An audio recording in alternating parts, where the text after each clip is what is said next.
Oh, dear Lord. What? Are you surprised by Gun Penis? That is not what I expected to greet me tonight. Hello there. Hello, Jar. Should we have a content warning for possibly gun nudity? Lucky I didn't spit my tea all over the computer. You're that welcome. was something. Yeah. Hi, friends. Hello. Hi. Good evening. Welcome to our Monday night real night of planes, trains, and automobiles. Fucking what year is this? I forgot to put the year in the thing. 87. That was fast. That was the fastest banning ever. Oh, look at that person. I wonder Joe Iohara. It's a cool name. 9882. It's a cool name. You know, there's someone that's also named Joe, but it's Joe, not Iohara is the last name. That's weird. Let's bring that person onto the stage because I like to look at his beautiful face. Look, here comes an awesome guest. Hey. Oh, I forgot to mention his perfectly coiffed hair as well. Oh, yes. Oh, perfectly coiffed hair. You gotta have a perfectly coiffed hair. That's it, exactly. Hi, Joe Griffith, aka Joe O'Hara from Twatcast, the longest running Wheel of Time podcast on the interwebs. It'll never end. It'll never die, Tom. 100 years, 100 seasons. We'll never go. We won't let it die. Give me, Morty, for all time. And you'll be drinking from that Hannah Montana cup forever. Rapunzel, we have very different reactions. I saw it and I was like, the fucking bow. The bow is back, baby. You just can't look at you when you're wearing it. You just look like a big giant baby. I think that's fine. That's fine. I can support that. Hey, listen. Famously, my son had a full beard when he was crowned. Yeah, obviously, that's just a normal occurrence because you know, I mean, you do grow some pretty decent facial hair yourself. I'm sure the genetics are in there. I'm not sure about your wife's beard, but I'm sure hers is pretty good too if she wants one. Nothing there is going to help out. That's fair. Oh, Arosa. Hi, Arosa. Sorry, I just like saying that. I so rarely get to roll my R's. 30 years. You've got me. I feel like I've seen it in the last decade. At least parts of it in the last decade. So 30 years ago, you mean 1995? Oh my God, shut up. Shut up. Just wanted to put that out there. It's horrifying. Yeah, you're welcome, everybody. Yeah. If that bothers you, start taking your daily dose of baby aspirin or whatever the doctors suggest nowadays. Yeah, make sure to get your vitamins out, your daily pill planner. How is everybody? How are you, Tom? That's more important. I'm okay. Good. Yeah. Your attire would say otherwise, but all right. Yeah. Well, I mean, I dress for the position that I want, not for where I currently am mentally. Mm. Okay. I'll take it. I could be the villain. No problem being the villain. No problem being the villain. So how was everybody's? Oh, by the way, this was a gift. This was a Yule gift from a friend of mine. It's fantastic. Yeah, her name is Jillian. She's like, I saw this, and I was like, Tom needs this, and I was like, you immediately thought of you. Fucking correct. Think of you. Yeah. Yep. That's why I know she's a true friend. Mm-hmm. And now he lives on my desk beside Momo and Stitch. That I have my little desk Momo and my little desk Stitch. Wow, isn't that adorable? Is it the eye patch that makes the villain? I thought it was the evil laugh. It certainly helps. It does. That's fair. Oh shit! Last rewatch of 2025. Aww. I didn't think about that. That's fun. That's why you're dressed so special. It is. That is 100%. That was it. It wasn't because I just was like, it's still a holiday movie, and let me wear this vest. Yeah, I mean, yeah, that works. I've only had one other excuse to wear this vest before. I was looking. I forgot to find a picture of me in the full costume that I wore, but I'll find one while we chit chat. So we're watching Planes, Trains, and Automobiles, 1987. You said 1987. Yeah. So quick. How old are you? I was older. Me? Oh yeah, you're. I'm the youngest one here. I'm the baby. He's the baby. I don't mind telling. But see, this is the thing. I joke about how long ago things were and stuff like that. It doesn't bother me. Like I find it doesn't actually bother me. Interesting. I don't think it doesn't really bother me either, personally. Yeah. Until I had kids, and then now I care about my mortality. Mm-hmm. Yeah, that's fair. That's fair. Before I was like, who gives a shit? Yeah. Well, you know what? I'll go off the Grand Canyon in a flaming wreck, and it'll be 27, and I'll be like, "Woo, good life." Yeah. I was like 1987. I was 2. Oh. All right. So, but that being said, this movie and John Candy, like, really informed my personality, I think, because like I always loved John Candy, and this is one of the first movies that I remember watching that he was like the main character. It's like I don't know what I saw first. It's a toss up between The Great Outdoors, Summer Rental. You remember Summer Rental? Mm-hmm. It's the one where his family, they rent a house in like Cape Cod or like a beach town or whatever, and it's just like I don't know if I've seen that one. Really fucking funny. It's basically The Great Outdoors, except instead of renting a cabin in the woods, they rented a bungalow on the beach. Okay. That's what the movie is. It's kind of like the idea of the National Lampoon stuff, where it's like a different wife and different kids, but it's the same family. That's what it feels like, because he's the same character as he was in that movie. But yeah, so Summer Rental, Uncle Buck, Planes, Trains, and Automobiles, and Great Outdoors. I don't know which one of those I saw first, but those movies are like really like a strong pillar, and John Candy to like my whole personality, I feel like. Interesting. I don't know if I looked at him as like sort of an influence like that. I just thought of him as like the cool uncle, you know what I mean? Or like, I wish my dad was more like Uncle Buck, or yeah, or something like that. I never was like, I want to be him, you know what I mean? Like kind of thing. It was always just like, that guy's hilarious, and I love that's him, fair. You know, not to be serious or anything, but I feel like the reason, I don't know, like, and maybe someone in chat or if you guys have something to add to it, only because you guys aren't large men, so it's hard to oh yeah, bar fucking Spaceballs, fantastic. So like Aaron personally only knows him from Spaceballs. I know, right? I know, it's craziness. Aaron, we are the same age, girl. There's Just some other things you need to see. Just to remind everybody, Erin saw Spaceballs before she saw Star Wars. I love that though. Yeah. So when she saw Star Wars, she was like, "Oh, that guy is like Dark Helmet." Like, yeah, that's my wife. That's my wife. So good. My wife. But I hadn't rewatched Star Wars like a million times when I saw Spaceballs. You know, I'd seen it, of course, but I hadn't like. It's not like I'd seen it a million times or anything. You know, so That's to fair. me it was like, oh yeah, it's like Star Wars, but it wasn't like, I don't know. I guess I got the one before the other properly. Yeah. It was just like, it's not like those characters were like burned into my brain at that point. I watched a lot of British skit comedy and like SNL and stuff. So the idea of a spoof or like, a parody, I don't know if I knew the word parody, but I remember the word spoof. Oh, that's a spoof of Star Wars. I remember people like my uncle and my dad saying that. That idea to me was, I've had in my head since I was a little kid, because I remember other things that were like that. Oh yeah, we loved SNL. Like I grew up watching SNL and the older SNLs, not realizing they were the older SNL too. Same. But back to John Candy. So John Candy for me, so like I've always been bigger. Like before, when I was younger, I was short and fat, but then I had a growth spurt and I got tall and large. But his, especially because I've seen him on a lot of talk shows. And if you want to see something really poignant, but also cry a little, look up some of his talk show, like Google like John Candy interview asked about his weight.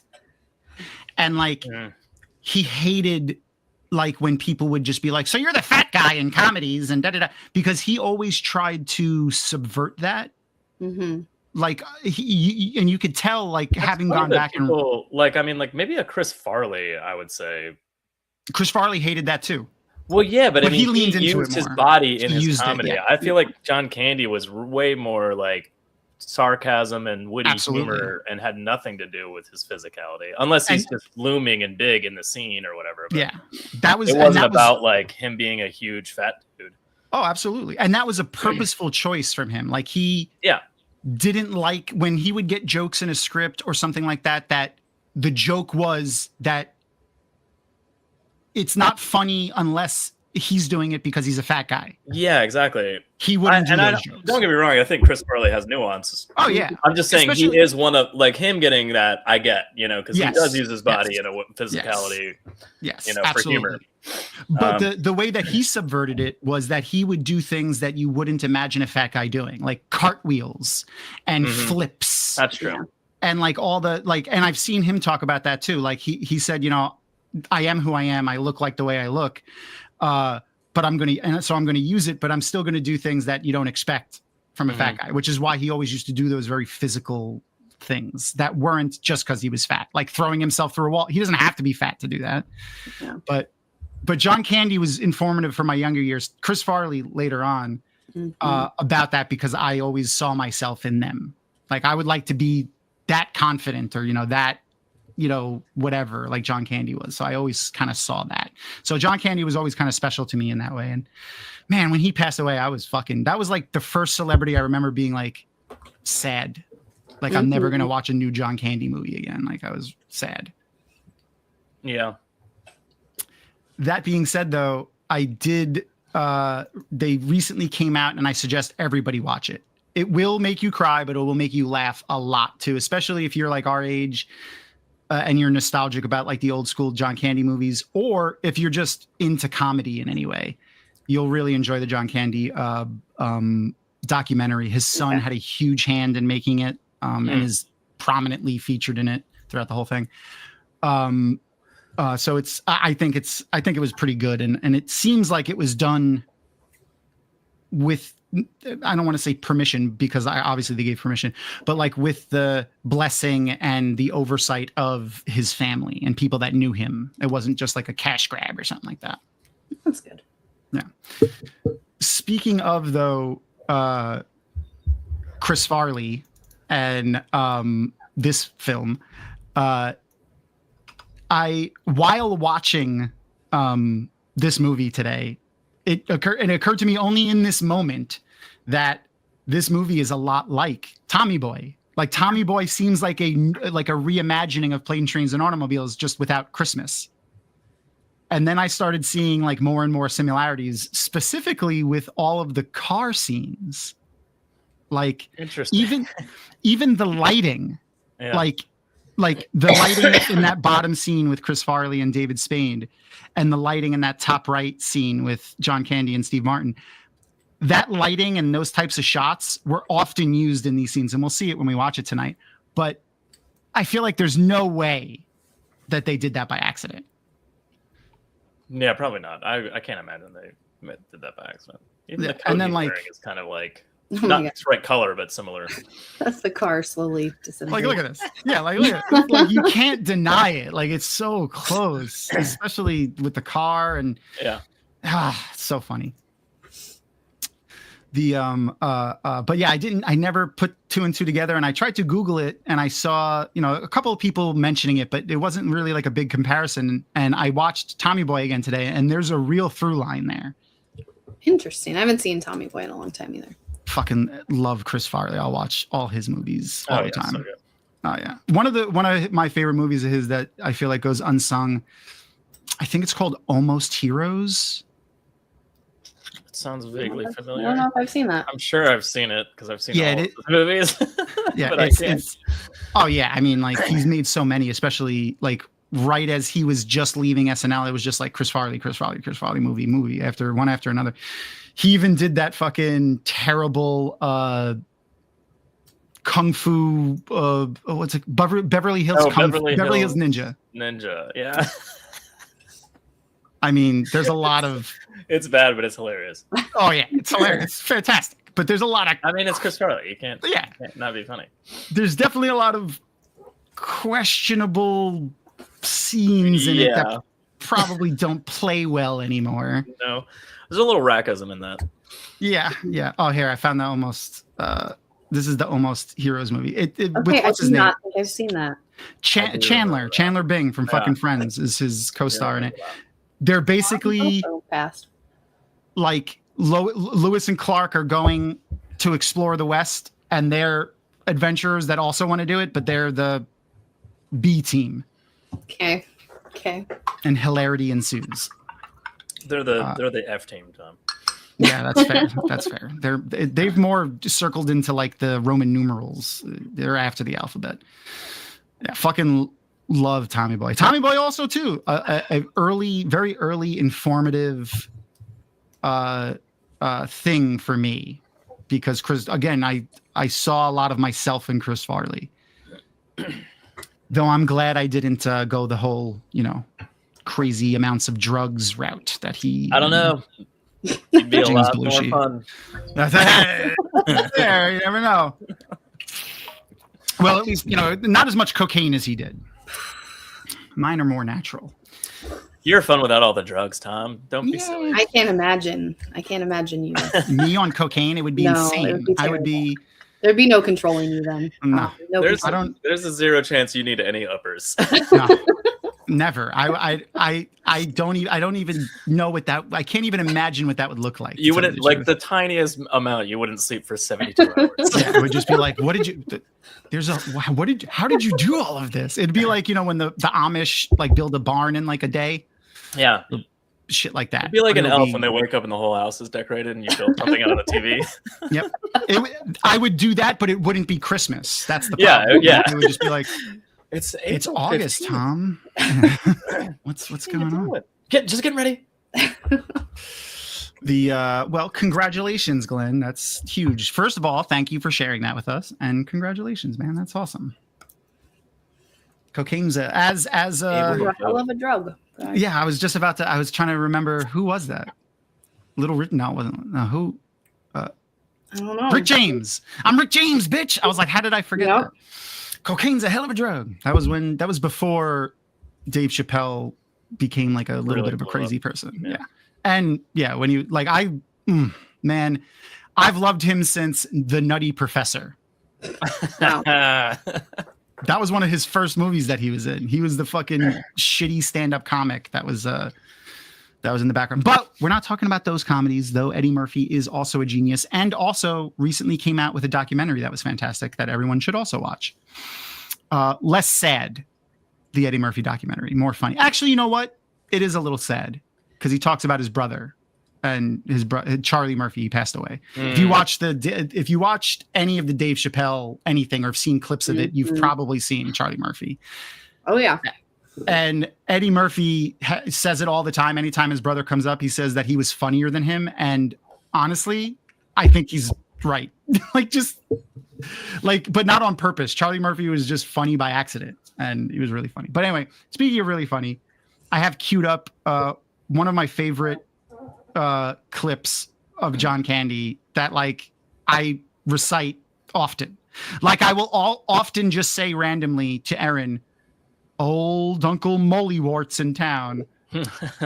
And for a few years, she didn't even know what I was talking about because she had never seen Uncle Buck. But hold on, I want to share this clip with everybody real quick. I don't think she takes a thing in her life or her career as a student seriously. She's only 6. That is not a valid excuse. I hear that every day, and I dismiss it. I don't think I want to know a 6-year-old who isn't a dreamer or a silly heart. And I sure don't want to know one who takes their student career seriously. I don't have a college degree. I don't even have a job. Does anyone have a special story to tell a class about something that happened this week? Maisie.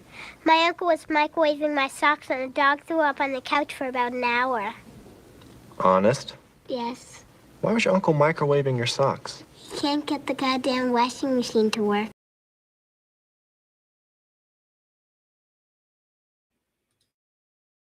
Like, I'm sorry. that was. He can't get the goddamn washing machine to work. Fantastic. That is 100% something my son would go to school and say multiple times. Oh, yeah.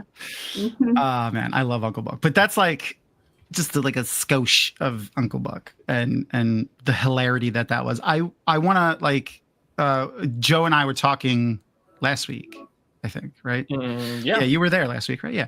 I don't remember if we were talking about this after we got off or while we were still on, but Macaulay Culkin recently did like a tour where he was. I think after. Might have been after. So, just quick recap: Macaulay Culkin was recently doing a tour where they would play Home Alone, and then like him and like a couple of other people that worked on the movie would like, and a host would sit and do like a Q&A. Yeah. Afterwards, and that seemed like a ton of fun. And I thought it was weird that they didn't ask me and Jono to host. Exactly. That would like is as many times as you guys quote bigger fucking Home Alone shit. I know. But the thinking about it, all I would ask him would have been questions about Uncle Buck, because he was the kid in Uncle Buck. He played the girl's the unofficial Home Alone sequel or prequel. Prequel, because he's definitely younger. He's got to be like 4 or 5 in that. He's so small. Yeah, but that's what got him Home Alone, that movie. Oh yeah, absolutely. I mean, he was so funny in that. Like his comedic timing was insane. Yeah, he's really good. he's a really good actor. You can see why they were like, he could hold down the whole movie by himself. Basically, absolutely. Yeah. But can you imagine, like, as a parent of a child that age, like my kid could never. He would go rogue. It would. Yeah, kind of. Could not. So he's 40. All right, so he's 45 now. That movie came out in 1989. So he was 9 years old when he made it. Maybe by 9. Well, actually, he was probably 7 or 8. I think he was 8 when he shot it. 9 when it came out. Same for the next Home Alone 2 was like 90, right? No. That's Uncle Buck. No, Uncle Buck's 87. Uncle Buck is 89. No, according to IMDb. Oh, Uncle Buck. Oh gosh, yeah. For some reason, I'm thinking Transplants and automobiles. Oh no, Wait, was Home Alone 90 then? Yeah, Home Alone was okay. So the very next year. So Home Alone 2 is 92. Yep, 92. And then Richie Rich was 94. It was Richie. So it was he went Uncle Buck, Home Alone the first one. What a phenomenal career, and you're not even a 15-year-old. Exactly. But the thing that everyone forgets that he was in, that he did an amazing job in. So he went Uncle Buck, Home Alone, My Girl. Oh yeah, that's the movie that traumatized young girls everywhere. Oh yeah, and me too, man. Yeah, traumatized young boys and girls. Thomas. Shit, what was his name? The Good Son. That's Thomas something. It was 2 names. Oh, The Good Son too. Yeah, that was. I did forget about that one. That's a little late, isn't it? Shit, what the fuck was his name in that? Thomas something. It was When 2 was names. that? Thomas J. I never really saw. A lot of people love that movie. Never saw it. Which one? Page Master. I liked What year? 94. So that was. Who else was in that? I like we got on a Macaulay Culkin tangent. He's not even in this movie. I know. Well, it's a tangent. It's a John Candy tangent. It's a John Candy tangent. Look at Aaron trying to get us back on track. Yes, everybody, go join the Discord so we can watch Planes, Trains, and Automobiles before midnight. Yes, I will press play on this momentarily. I do want to share one fun fact that before we start, I want to share this fun fact about the movie. The original cut, 3 hours and 30 minutes. The original cut of this movie. That's the cut. And then the initial. So then they're like, "That's insanity. That's insane." And they cut it down to 2 hours. 2 hours. 2 hours for this movie. And still, would it end up at 140? 90 minutes. The movie now is at 90 minutes. It's 93 minutes with the credits. So the other thing that I learned through a John Hughes interview that I watched was also the original script, which I have no basis for this other than the statement that they made here, was 145 pages. Apparently, that's insanity. Mm-hmm. for any script, let alone a comedy in the 80s. Yeah, that's insane. They were like, a normal script length for a comedy would be like 75 pages. And that's a lot. Yeah. So this was an epic comedy. Oh, yeah. For comparison, hold on, I wrote it down. Where is it? The Return of the King. Prior to being pared down, the script, like the initial script before it was pared down, was 150 pages. What? So it was only 5 pages less than the Return of the King. Like, get rid of that one eagle scene and we're good. He wrote it in like 3 days too. I know. Like it was such a short time because he was going somewhere and ended up rerouted to Wichita. Yeah. And he had a similar experience with the guy on the plane talking too much. And then that's how the movie got made. That's pretty much how he made the movie. It was almost based on a true story. That's pretty. I will be honest. Cool. I'm from Kansas. Wichita is not where I would want to be stuck either. Not gonna lie. Not a glowing endorsement. Though is Wichita? So it is technically the largest city in the state of Kansas, but like the Kansas City metro area is weird. I've talked to you before. Like I don't even live in Kansas City technically, but like the whole Kansas City metro area, which is Missouri and Kansas, and all of the suburbs is much larger than Wichita, but technically the Kansas City is smaller than Wichita. So Wichita is our largest. Okay. It's in the middle of nowhere too. Like very middle. Oh yeah, it's very remote. Which is actually so weird. Isn't Wichita where they go to in Twisters? The Twister, the first one. I went to Topeka. I don't remember.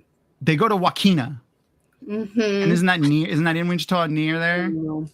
I am 41 years old and I drive like 15 minutes in any direction from my house. And I'm like, damn, I live in the middle of nowhere. No, I don't go to the country very often. All right. Maybe someone in the comments will know and can tell us.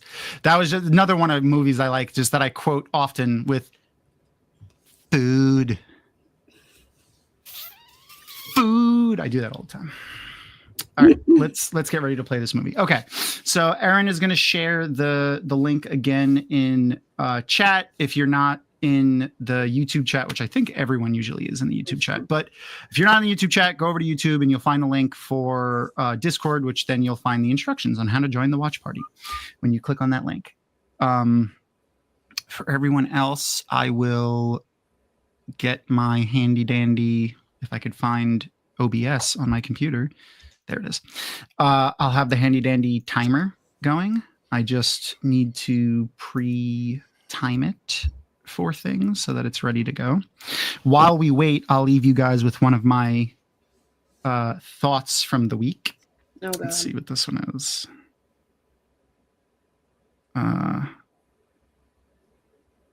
He can't read his handwriting. I can't read that handwriting. Aha! This one I can read. What weighs more, a gallon of H2O or a gallon of butane? I don't know, Tom. It's H2O because butane is lighter. Christ. Mm-hmm. You're welcome. Yeah. I mean, good. Very good. Thank you. Thank you. Very good. Love that. You've just started jotting these things down randomly. Oh yeah. So like what I've started doing is as I have thoughts that I'm like, I want to share that with people, I write them down and put them on a Post-it. And he chooses us, you guys. He wants to share these thoughts with us. It's true. I do. Okay, here we go. I'm going to press play and then line up the timer. Here we go. 3, 2, 1, and play. Should be playing. It is. And the timer is aligned. Is Twister in Oklahoma? It's been so long. I thought it was Kansas. I thought it was Kansas too. I'll have to look it up. What do you call? I don't know, Glenn. What do we call an old snowman? The fastest way to my heart. Terrible puns. Oh my gosh. What's this one? Wow. Water. That's terrible, Glenn. I just have a quick message. By the way, Glenn. Oh yeah, yes, right. You were gone for a little while, and that was sad. But on a more serious note, to the thieves who stole my Microsoft Office account. I will find you. You have my word. All right. So I love this opening scene because having watched a bunch of the interviews today, John Candy and Steve Martin and Howard Hughes and a lot of the people. So a lot of the extras in this are people from Steve Martin and John Candy's like improv days, Steve Martin's stand-up comedy days, people that he knew. Tom, can you turn on the subtitles? Oh, yes. Sorry. Please. I thought they were on. I checked beforehand. It says they're on. Why don't I see them? I don't know. It says they're on. I just turned them on. Can anybody else see them? I don't see them. I don't see them either. Mm. But it does say that they're on. That's odd. I am sorry that they're not on. I will fuck around with that in a few minutes. They're just sitting there with their mouths open. Ah, now it's there. They just showed up. Okay. I turn them off and then back on again, just like all the tech people teach you to do. But one of the things I learned about this movie is that they were improvising so much that there's like the final when they stopped production, they had over 600,000 feet of film. It's a random amount. Yeah, that's what Howard Hughes said, at least, and the production guy that was with him, one of the producers was with him in this interview. But it was all from the improv that they were doing like throughout the shoot. Like they said that the scene where the cop pulls them over. Mm-hmm. And that scene was actually much longer initially, but they shot that for an entire day, an entire 14-hour day. They actually had to set up lights because it's the shot is done in the daytime. That's insane. Yeah, because that was just how much improv they did. Also, and just in case anyone didn't notice, Kevin Bacon there. Oh Lord. Is the guy that he's vying for this cab with. Yeah, that's the word I was looking for. Thank you. You know how to speak, Tom, Joe. I appreciate that. Good job. Whoa, don't get killed. I know, right? He did almost get killed there. That was crazy. But yeah, there's Kevin Bacon getting his little cab right there. Pretty fantastic. Also, another Kevin Bacon thing is later in the movie when Steve Martin's talking to his wife, you could hear that she's watching a movie in the background. Mm-hmm. And is there no sound for people? Can people hear it? Just making sure. I mean, I turned mine down, but okay. I don't know. Well, chat will let me know. I feel like if people couldn't hear it, someone would have said something by now.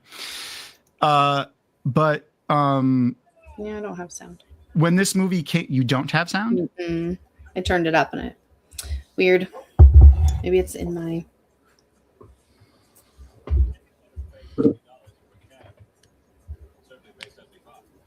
Huh. Okay, I could hear it now. So. No. Okay. Okay. And Rapunzel said that they could hear it too, so we're good. So later in the movie, Steve Martin's talking to his wife on the phone. She's watching a movie called He's Having a Baby, which is is a Howard Hughes movie that Kevin Bacon stars in. Oh, wow. That doesn't come out until about a year after this movie comes out.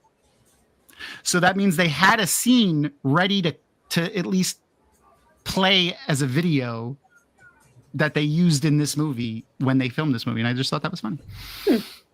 Has Steve Martin had white hair since birth? Yes. I don't know since birth. He's had it since he was very young, though. Mm-hmm. And that's also a thing that I feel like he talked about a lot when he was younger in interviews, and like he just hates answering questions about now, if I remember correctly.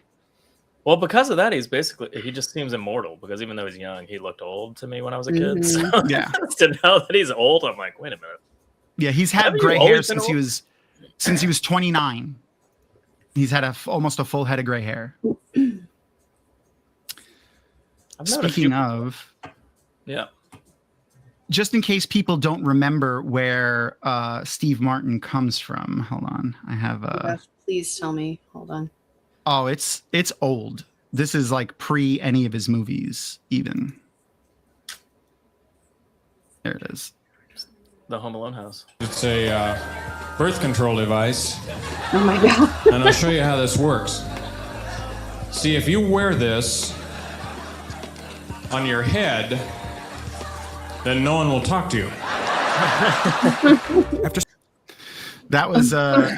That was his type of comedy, though. He was very like Carrot Top with the props and shit. Oh, and what a horrible comparison! Come on, listen, it's you not like him? No. No, he's like old Carrot Top. And Carrot Top was like at least like, oh, he's trying. Carrot Top was never funny. Go on.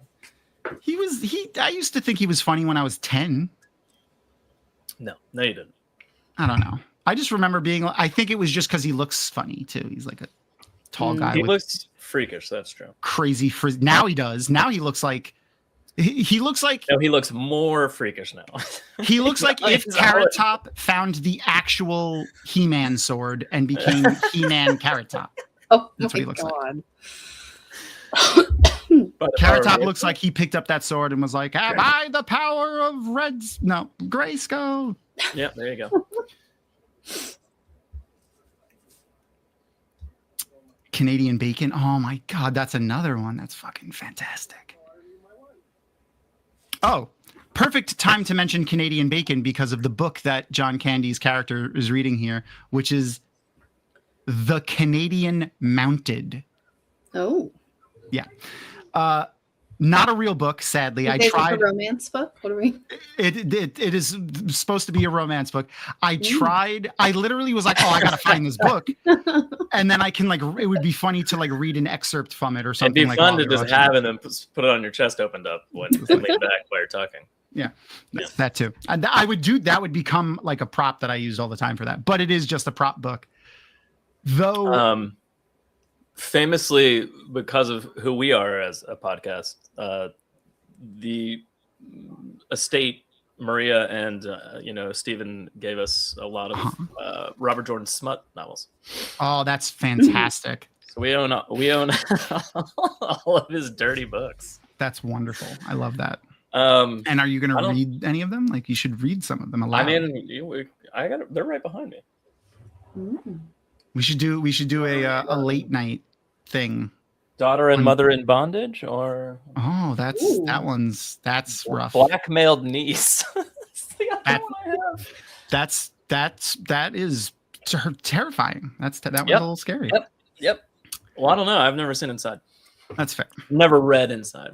I flipped it. Oh, I'll show you Inside. But back to the Canadian Mounted. No, that's not it. No, that's Bruce Willis from last week. Yeah. Where's my Canadian Mounted picture? Are we gonna get banned again, Tom? Yes. I know I made it, but where did I save it? Is my question. The Canadian Mounted made another appearance in another very famous. There it is. Where did I save this? It's a PNG, so I should be able to find it. The fuck, bitch. I'll just share it on the screen because for some reason,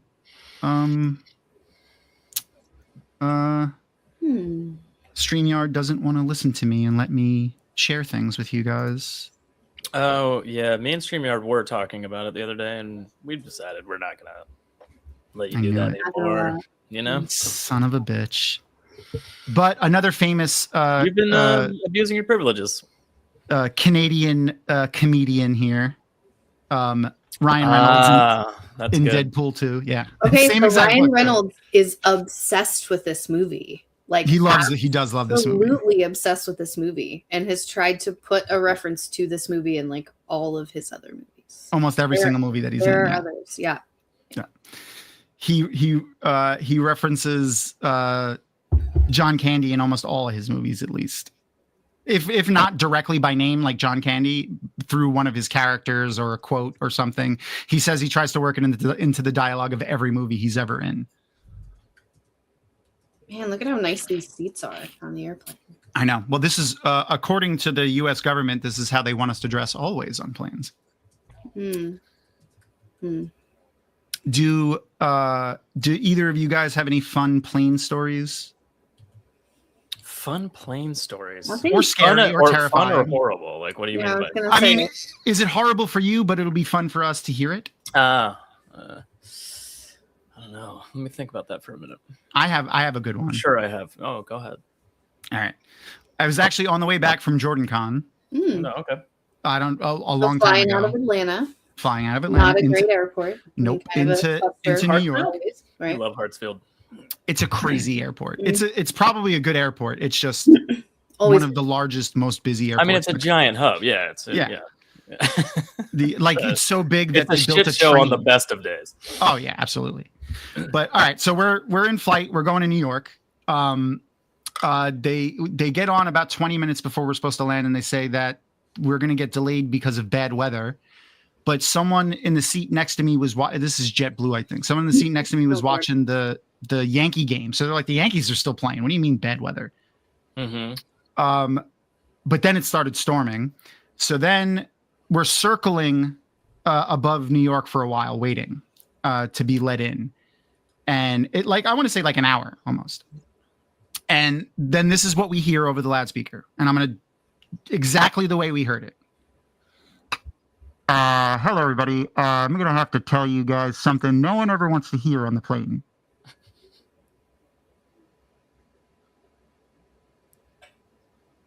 Such a pause. We're going to have to divert to Raleigh-Durham Airport, North Carolina. I was like, oh my this God. motherfucker.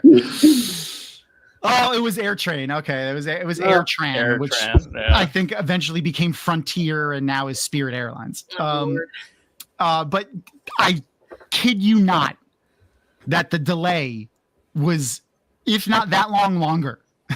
That's insane. Yeah.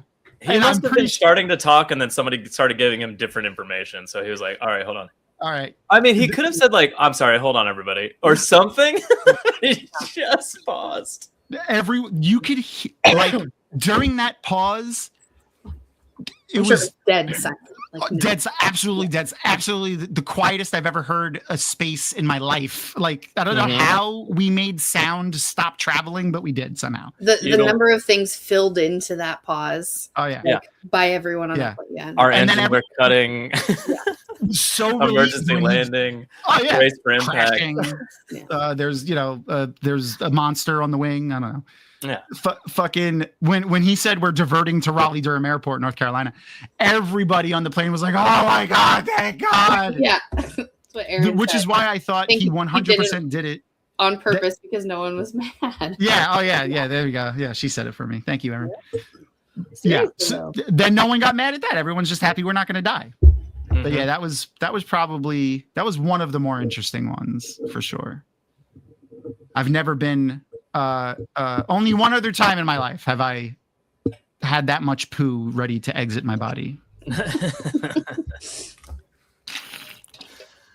I think. I mean, like, just having somebody talk to you for the whole flight's not that bad. Especially John Candy, man. He's fucking hilarious. Even this character's pretty funny. Okay, but the sleeping on my shoulder thing, no. That is slap you. A little too much. I will agree with that is probably a little too much. Where do you guys land on the reclining your seat on the airplane? Where do we? It's a hard no, right? It's a hard no. You don't do it. You don't do it. I don't care if they recline. It's rude. You don't. Yes, do it. Absolutely rude. It depends. Everyone has to be doing it. Yes. Like if it's night and everyone's reclining, then it's like, all right. Okay. Okay. If it's a nighttime flight and it's an overnight flight and it's just like everyone's like settling down to sleep as best they can. Yeah. Absolutely. That's. But if it's like a 2-hour flight in the middle of the day, just sit and read or like a regular person, like a normal human being. So, Also AirTran. Another story. Also AirTran. Also, it used to not be that big of a deal. The seats are closer and closer and closer together. So close together. Okay. Again, I'm not a small person. I mean, even forget about my girth. It's just like I am not a small person. Yeah. I'm 6'2". Yeah. And like not small. Do you opt for exit rows whenever you can to get that? I try. Like that? Yeah. I try. The seat though on AirTran, like my femur, like the space, my butt to my knee, didn't fit in the seat. Doesn't fit. Yeah. Yeah, in the space. So like I had to sit with my legs splayed open, one leg out into the. And then they're banging the cart into your leg all the time. No. They couldn't pass with my leg out, so I had to lift my leg up, like hold my knee up to my chest. Kinda. Yeah, like I'm like this the whole time. I'm like when they're trying to go in. So when the lady in front of me, she puts her seat back, and her head is right here. No. Like right here is where the top of her head is. Mm-hmm. So I'm like her head is literally right here. So I'm like, ma'am. And she jumped because I literally said that into her ear. And I was like, you need to not put your seat back because like if we hit a little turbulence, my face is going to bounce off the top of your head. Yeah. And she was like, I don't remember what she said, but she was being annoying. I could put my seat back. I paid for my seat, something like that. Okay. And then I was like, I don't like your shampoo. And then she called the stewardess and said I was harassing her. I was like, I asked her to put her seat up. Like, look, I'm sitting back in my seat and her head is 2 inches away from my nose. What do you want me to do? I don't like her shampoo. I could smell it. I'm going to tell her, like, next time, get some herbal essence or something, some better flavors. I don't know. I'm allergic to shampoo. Yeah. Though I do shampoo and condition my beard. Just saying. You should have just put your beard under her head. just onto it. I think this was you have bangs. I think it might have been pre-beard, Tom. Like this was a while ago. Yeah. Aaron is Team Joe for the seats leaning back. Yeah. I think the reason why, and I'm pretty sure because I've seen Ryan Reynolds talk about this movie before, is specifically John Candy's performance in it, in that he's hilarious and like he's really funny. But this was one of the first times where he got to show a serious side of things and be more serious in a role, because there's a lot of really serious points in this movie, and we'll talk about them a little bit more like when we get to them. But one of them that I made a clip for that I want to show because it is pertinent to this part here, I think. Well, that's your girlfriend. I know, right? Woof. Where is it? Oh, okay. I'll wait for this one until after the scene's over, because I found an extended clip of this scene of a bunch of stuff that was edited out. But this is the clip. This is also from I think this is the John Candy docuseries. This is his son and some podcaster that he was talking to. I don't remember who the guy is. When the Steve Martin documentary came out, that scene was talked about in regards to the extended Del Griffith monologue scene. With Hughes, like, I was able to go to John's son, whose also name is John, and he was able to find it. Hopefully one day it maybe could come out, but it's like when you watch that scene, you also realize why it's not in the movie. I found that clip. This is from the John Candy a little bit too long. It plays kind of like it's its own film. You just realize why the movie was edited the way it was edited. I don't have a home. Marie's been dead for 8 years. Spoiler alert. No. And I was opposite him. I was like weeping as he was performing it. There was a line I loved.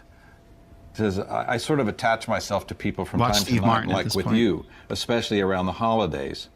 I can take it in March, July, October, but it gets hard. I can't get through it. And then he said, this time I couldn't let go. Let's try not to cry. such a powerful fucking. So the first clip was from the John Candy documentary, and then I went and got that second clip from the Steve Martin documentary. That's the clip that he was referring to. But like, obviously, this movie came out in '87, so we're not spoiling. Like, if you're getting spoiled for it, I'm sorry, but you had your chance to watch it over the last 30 whatever years. So his wife, like he refers to his wife often throughout the movie. She's dead, and he's just been traveling since she died because he can't go home.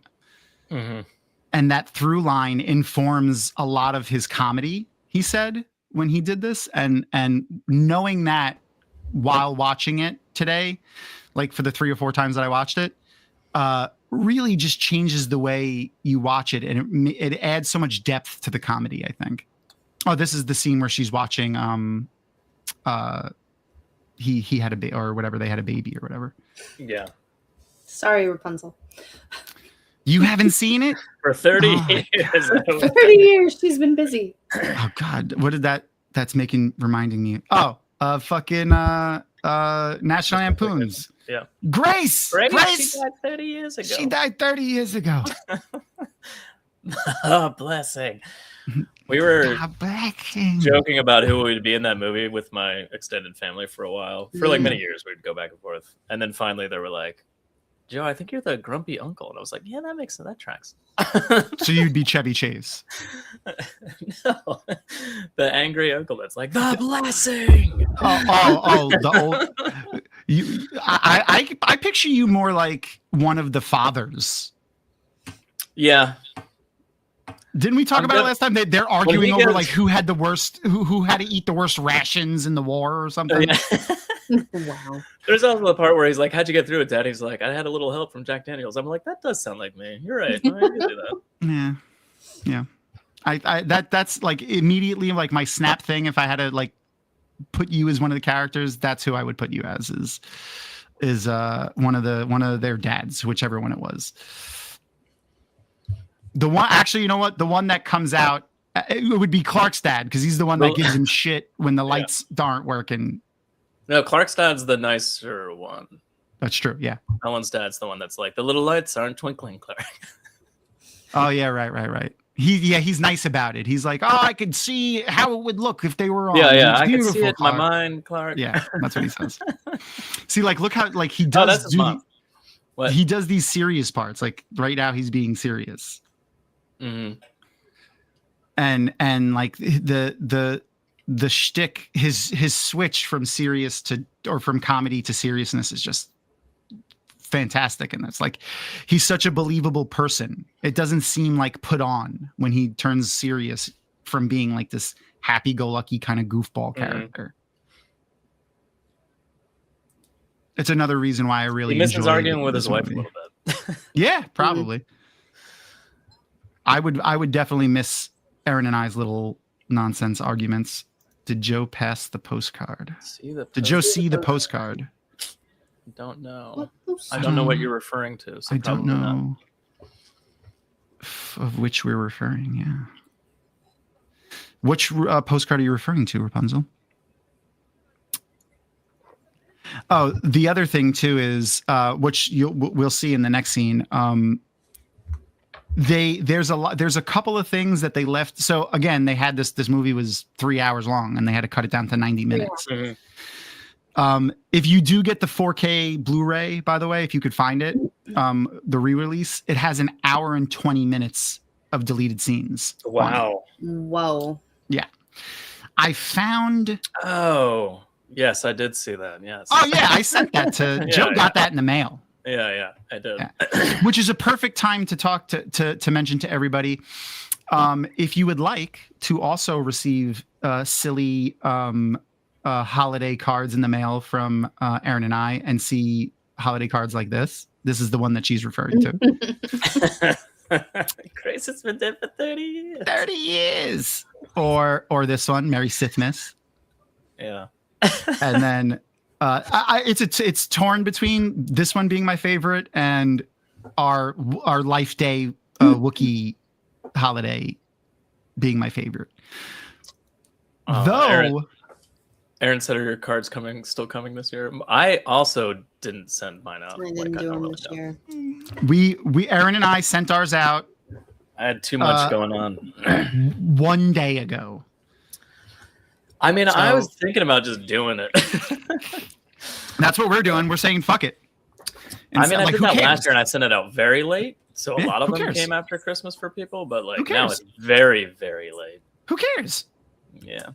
Who cares? Who gives a shit? It'll be fun. I don't care when I get it. It'll be fun. That's the idea that we had.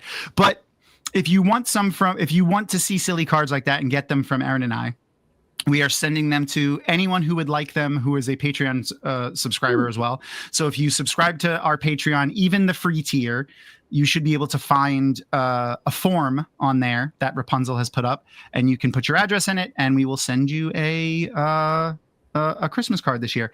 And this year, Aaron and I, so what we usually do is, like, the idea that we have is we like to reenact scenes or showcase some of our favorite nerdery things that kind of go along with the holidays.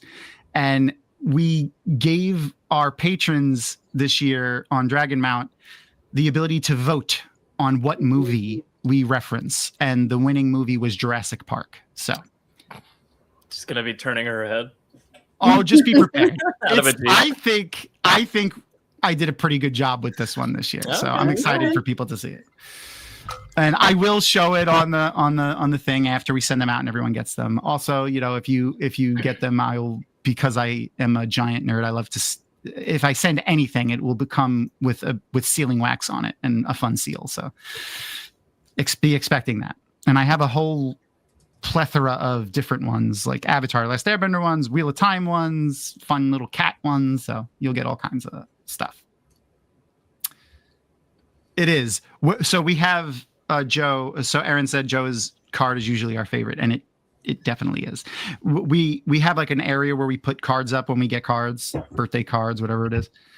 And yours, was it last year or the year before? You did like the Home Alone cover with the family, right? Something like that? We did. Yeah, last year we did Home Alone 2. That's what it was. That was the center of all of the cards. It had its own little space. It had like a clearing around all the other cards. Because it was fantastic. Maria told me one year that she kept our card up like year round, and one of her sons was back from college or something, and like the middle of the summer was like, who the fuck are these people? She's like, don't worry. That made me happy. That's the type of things that when anyone tells me that makes me happy. Yeah, that's just incredible. I mean, it was just like the fact that she's like, I'll just leave this up. It's the middle of June. Yeah. Hey, listen, all I really want to do is bring joy to people. And if I could do that by looking like an idiot and sending cards to people, I will do it. I understand why stand-up comics do what they do. Like this. I don't know where you guys are on team cuddling, but no one can sleep cuddled that close to another person. No. It's not possible. It's not. No. It's too sweaty. It would wake you up every time. It's like, so I cannot sweat when I sleep. Too, by the way. Oh yeah, that is a tiny ass bed, especially for someone like John Candy size. I love a game. Bears. I don't know. So what about you guys? Are you guys? So I am. It needs to be freezing in the room with a nice heavy blanket. Pretty similar. Yeah. Yeah. That's me. 60s is the only acceptable thing. Yeah. Fuzzy and then blanket. because like you can always remove parts of the blanket and cool off. Exactly. You need to. When before we moved into the house that we're in now, and it has like good air conditioning, we had central air in the house, but we installed a window AC specifically for the bedroom and basically only used it at night year round so that when we went to sleep. Yeah, we'll have the heat on in the winter and like literally still have our ceiling fan like on. Just like flat, just never not cold at night. Oh yeah, it's just another reason that I always feel bad for all of you human beings with female anatomy because all the time. It's ridiculous. It's ridiculous. Well, my wife's already like when she falls asleep, she's like a nuclear reactor. It's just like the heat just emanates off her body. I could never like sleep against her. It would be impossible. Look at I don't understand how she sleeps under a blanket at all. It's insane. Yeah, Aaron, your feet out, and then the heat escapes. That's what I do. That's Sleep how I under a regulate blanket, too. but my feet stick out. Yeah. And depending on how hot I am, it's how much leg is out. Because it's always the torso is always covered under the blanket, but my legs can go out if I'm too the legs hot. can go out. Yeah. Yeah. Torso has to be covered. So this is another one of those scenes that they went back and forth improvising on, like for hours and hours and hours. And it was any scene where it's the two of them in the same Just shot, talking. Yeah. then they improv'd a lot. They even did it when they had to switch cameras, because if you, especially back in this era, to set up shots, that's not a simple thing. It took a while. It's not just spinning a camera around. They have to move the cameras. They have to move the lighting. How long are those extras in the background just pretending to eat? Oh my God. Jesus Christ, can we stop? can we break? Like, when does it They're become still not going. funny? It's take 38. Yeah. Like, when does it become not funny? You know what I mean? Like, and how hard is it to not laugh the whole time? Oh, Especially I would be absolutely fucked. I could never be an extra. Yeah, there's zero sort of chance. I have comedy. to have like earplugs into like. Yeah, exactly. Looking away. So this is a remnant, by the way. This scene, it works even without the deleted scene that it's referencing. But so initially, the prior night, they had ordered pizza. You don't see them order the pizza. You don't see them eat the pizza, but you hear him mention the pizza while they were asleep, and that they spilled beer on the bed. But you don't actually see that scene because they cut it out. And then when the pizza guy came, John Candy's character doesn't have any money because, as we know, he doesn't really have a job. He doesn't really go home. He just does this traveling all the time. So he gives the pizza delivery guy like pennies for a tip. In part of the deleted scene, the pizza guy breaks into the room and steals the money out of his wallet, but we don't see that. And I have a slightly extended bit from their night in the hotel that's pretty funny. And if you listen carefully at the end of this clip, you can hear the crew laughing. Because that's just how funny fucking John Candy is. And this is all obviously also just them improvising the scene. Where is it? There it is. What's the matter? It has a wonderful taste. If you don't want it, I'll have it. No, I'll eat it. I haven't eaten in 9 hours. You want to wash it down with a beer? Yeah. Still reading the Canadian Mounted, by the way. It's warm. Hey, it comes out warm. What the hell's the difference how it goes in? That fucking laugh that he always does. I got my eyes. Hey, watch it. Get the beer out of the bed. I can't get some towels. Get some towel. Give me a towel. Get some towels. God, I'm blind. I'm blind. Is that bed made of air? I know. Right? It's just like every time they tap it, it moves. It's like bouncing all over the place. Take this. Here's the towel. It's burning. Okay, here it comes. Listen when he slides off the bed. You hear them in the background, kind of. Have to dry. Here, let me do it one more time.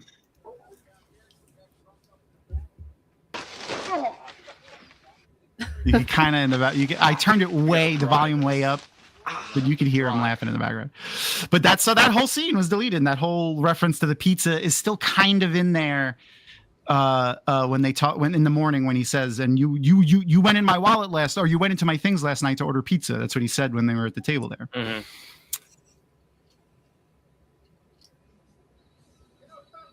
Also, did you recognize the dad there?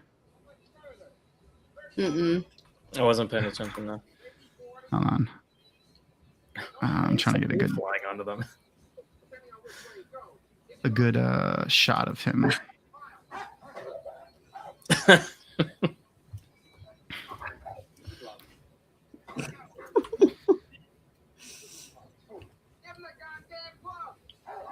The dad that's driving them right now in the car is he was in Anchorman, which is the thing that I instantly remember him from. But he's been in a ton of stuff. David Koechner or something like that is his name. He's the one that's all the way on the left there. He's the guy that did sports on Anchorman.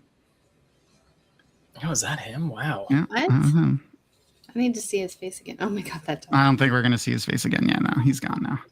Just another tiny little bit part for like 2 seconds. The monster on the bed might grab your foot if we haven't. It's that's why you put your foot out, but on the inner part of the bed. You don't put the foot that hangs over the side of the bed. It's the inner foot, whatever side you sleep on. It really just depends on if I can convince my brain to believe that the force field doesn't need to be in place with the blanket and it just exists on my whole bed.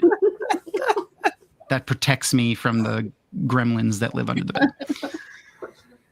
Oh, the gremlins. I don't know what else to call them. Gotta watch out for this gremlins. You never know when they're gonna come, man. God.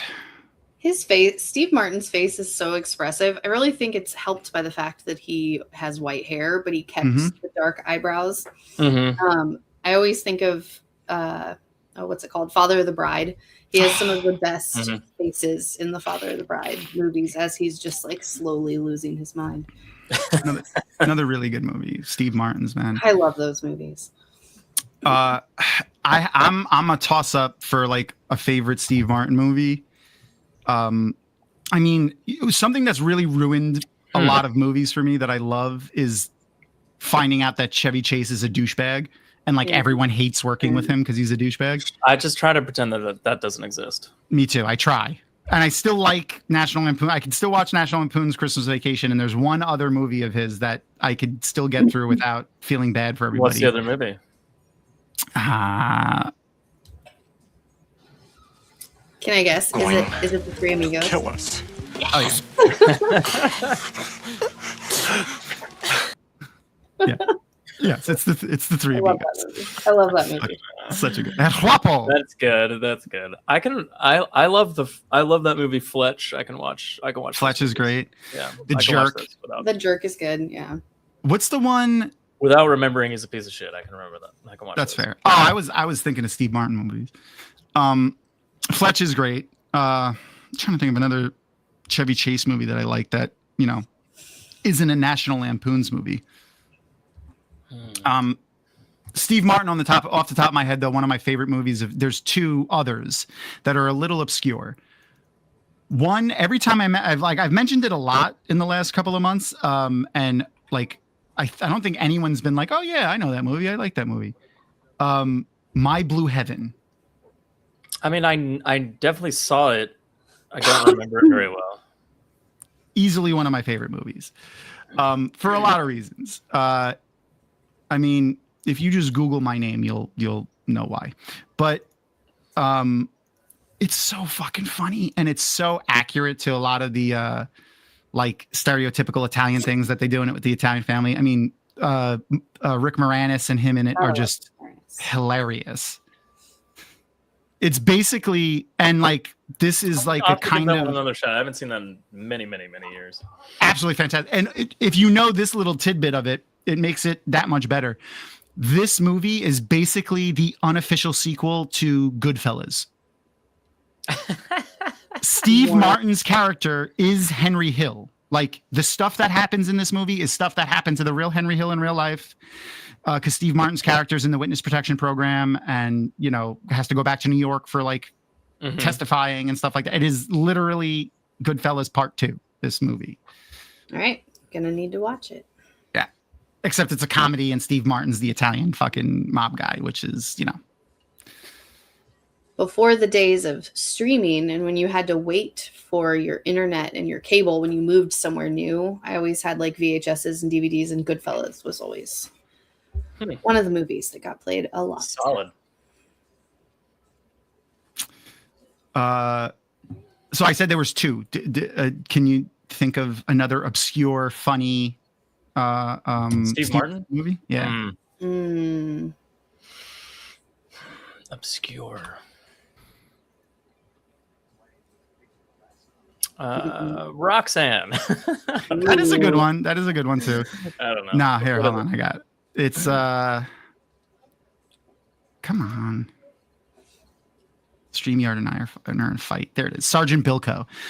Oh, fucking wow. Oh God, I barely remember that at all. Hilarious. Another I've seen it, but it's been a while. So funny. Like it's so quotable. It's still relatable, even though it's like definitely out of date in the sense of like, there's no cell phones and it's very dated in that fact, but it's still watchable. It doesn't have any kind of like super terrible scenes that wouldn't play well to audiences nowadays. Like, for instance, one of my favorite movies to watch over the holidays is Trading Places. Love that movie. Eddie Murphy, fucking Dan Aykroyd. Completely forgot Dan Aykroyd goes full fucking blackface in that movie. Yeah. Wearing dreadlocks and doing a terrible Jamaican accent. Yeah, it's bad. Yep. Completely forgot about that. A little racist. Yeah. So things like that. Most of the Steve Martin movies, I think, I feel like don't have stuff like that, or at least the ones that I can remember in this moment. I know Sergeant Bilko didn't because I watched it recently, and this movie doesn't because I watched it about 46 times today. The only dated thing that I feel like that's in this movie, and I don't really feel like it's dated. I just feel like it's a other than her hair and her makeup. Oh my God. Well, it's like, this was the shit then. Like everyone fucking, wanted to look like that for whatever. Everyone wanted a perm. Is she wearing the thing in her ear? Yes, she is. Oh yeah. The shower rings. His earrings. Yeah. Mm-hmm. All right. He was selling his earrings for a little while.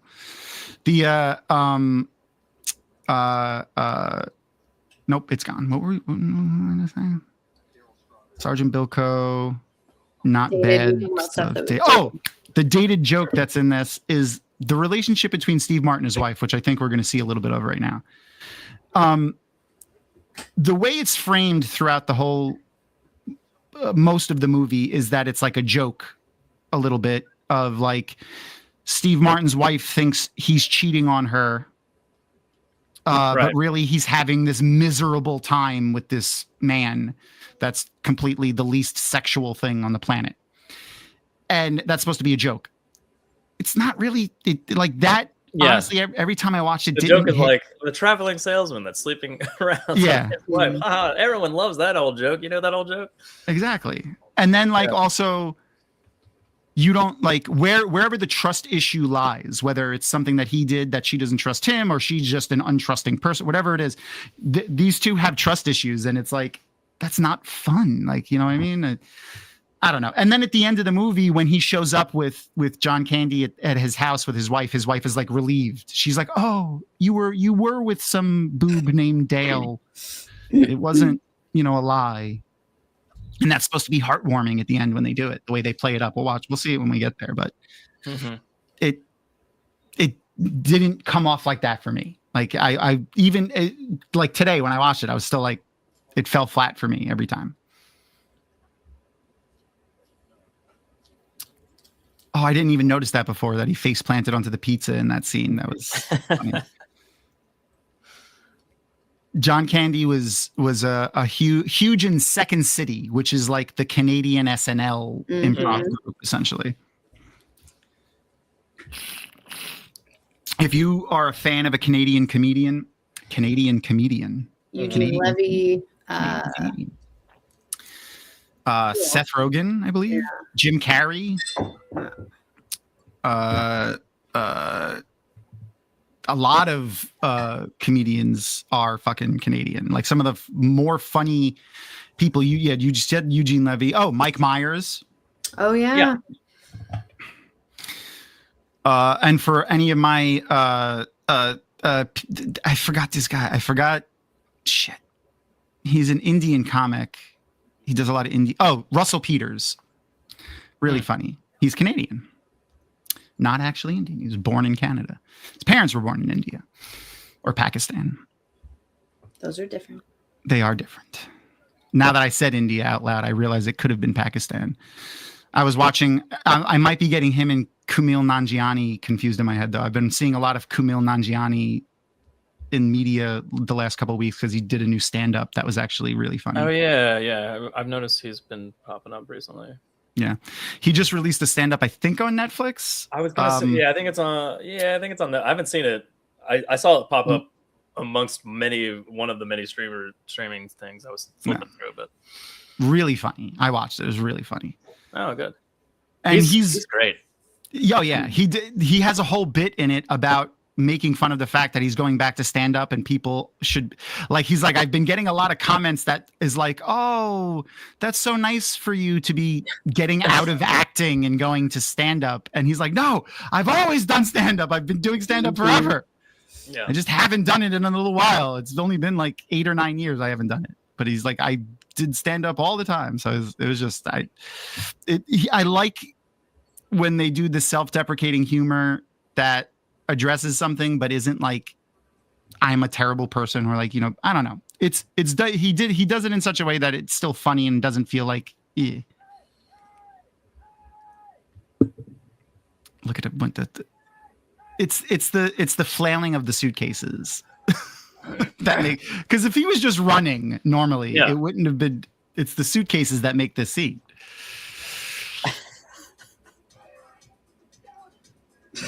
And the direction that they had in this was very low. Like John Hughes was like, I didn't have to give them a lot of direction for the scenes. Like, that we had what was in the script and they would do that.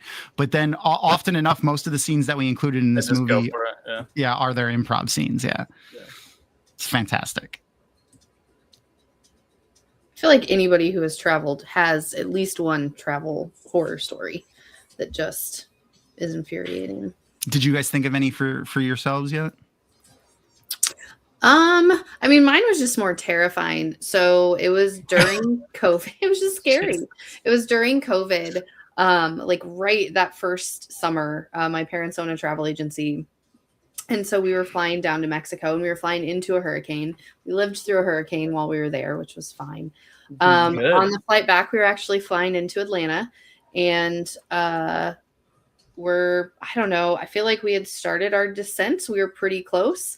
And they come on and they're like, we're going to have to circle around. There was no dramatic long pause. But we ended up landing in between there was a tornado that was happening. Like you could see off in the distance. It was very scary. I am not a good flyer. And so it scared the shit out of me. But that was a trip where there was And then we rerouted to Dallas and ended up at the small airport, Dallas Love. It was just kind of a shitty day. Yeah, that does not sound like fun. Yeah. I'm trying to think if there's any other ridiculous things. I do feel like ridiculous things. But that's not. Oh yeah. No, we never lost luggage, which is nice.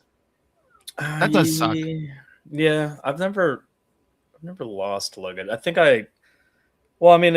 guess it got lost, but it got like sent somewhere else and we were somewhere else, like kind of thing. And it took like a week. But they just drove it to the house, eventually we got our bags. Like they knew where they were the whole time. It was just some weird fluke. Like our luggage went one way and we went another way, but it wasn't like a horrible thing. So this scene is the perfect scene to bring this up. This movie is rated R, in case anyone doesn't realize that. And it's mainly because of the scene.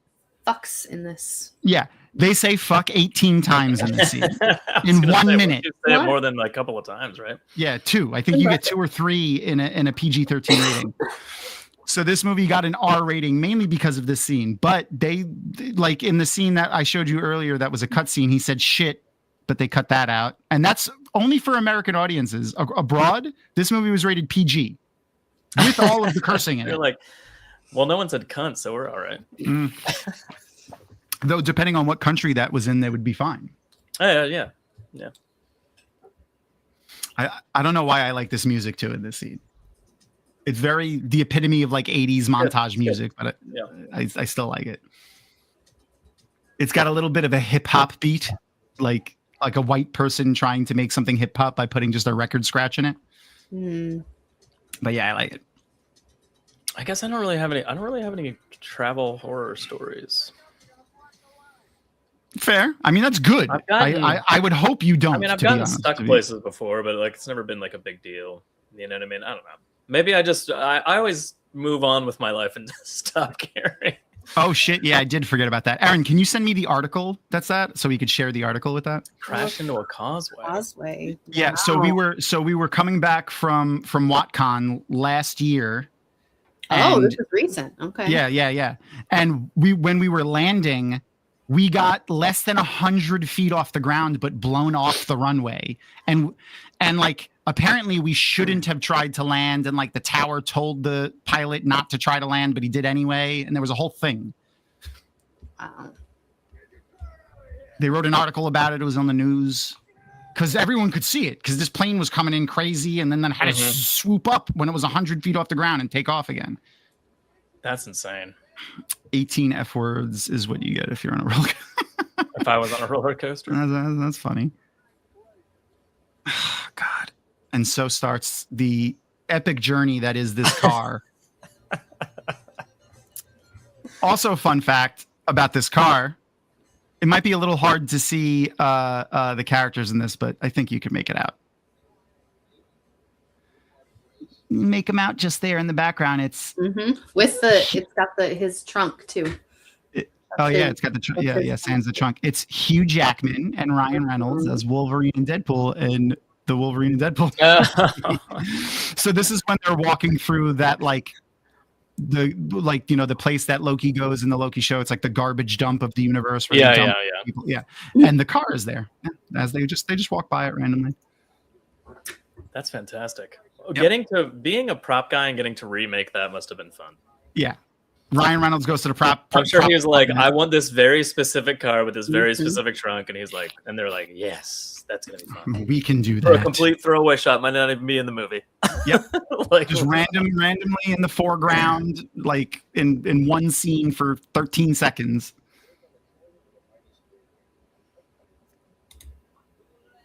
Oh my God. I would have to be sedated. I would have to, I don't know.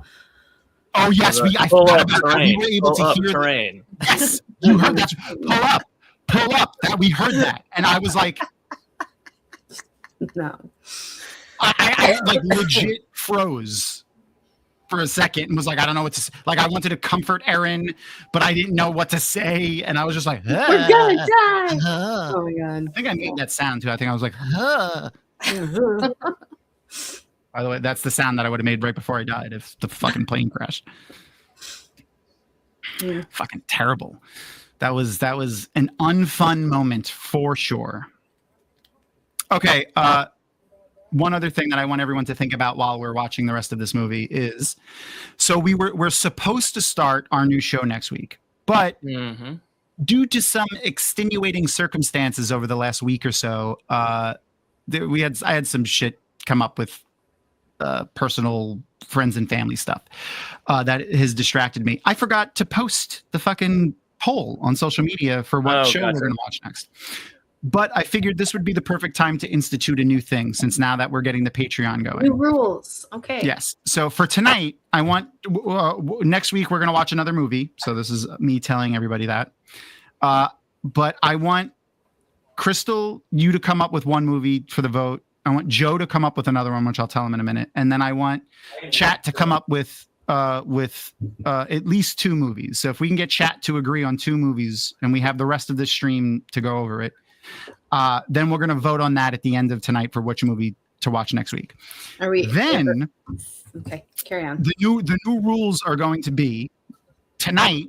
We're going to post on Patreon what show should we watch next. And instead of posting it on social media and having, all of the Drag Amount social media people voting on what we watch next and not the people who are here participating in the rewatches and also the Patreon, I think we're just going to do Patreon only votes now for what we watch next. Okay. But you could be a free Patreon subscriber. So you can even go to our Patreon, sign up for free and still vote on it. Like, I feel like if someone went through the effort to sign up for the Patreon, it doesn't matter if they pay or not. They could at least vote on what we watch next. Now, the paid subscribers get a lot more rewards, which we could talk about later. But moving forward, I think we're only going to have patrons vote on what we watch next. So, yeah, everyone in chat, Joe, Crystal, I need movie suggestions from you guys. So just think about it. Theme, or we can just pick whatever we want. There's no... If you want to stick to a theme, you could... if you want to make up your own theme in your head, go ahead. In my own head, okay. Yep. I don't have any theme. Just a movie that you want to watch with our friends here. Another guest, maybe Joe again, who knows, and Chat. And then chat, like I said, I want chat to agree on at least one movie. So if chat just starts shouting out movies for us to watch, I mean, it does kind of write itself. That's not a bad suggestion. I haven't watched Canadian Bacon in a while. I don't know how problematic that would be.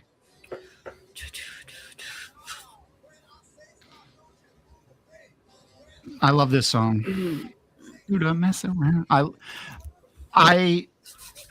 I'm one of those people, and I know I'm one of those people that says that they like all music, but I really do like all music except most country is the only thing I don't like. So I live in that too. I don't like country music except for some select like 90s.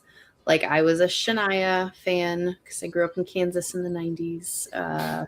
Some, things like that. But yeah, country music is trash.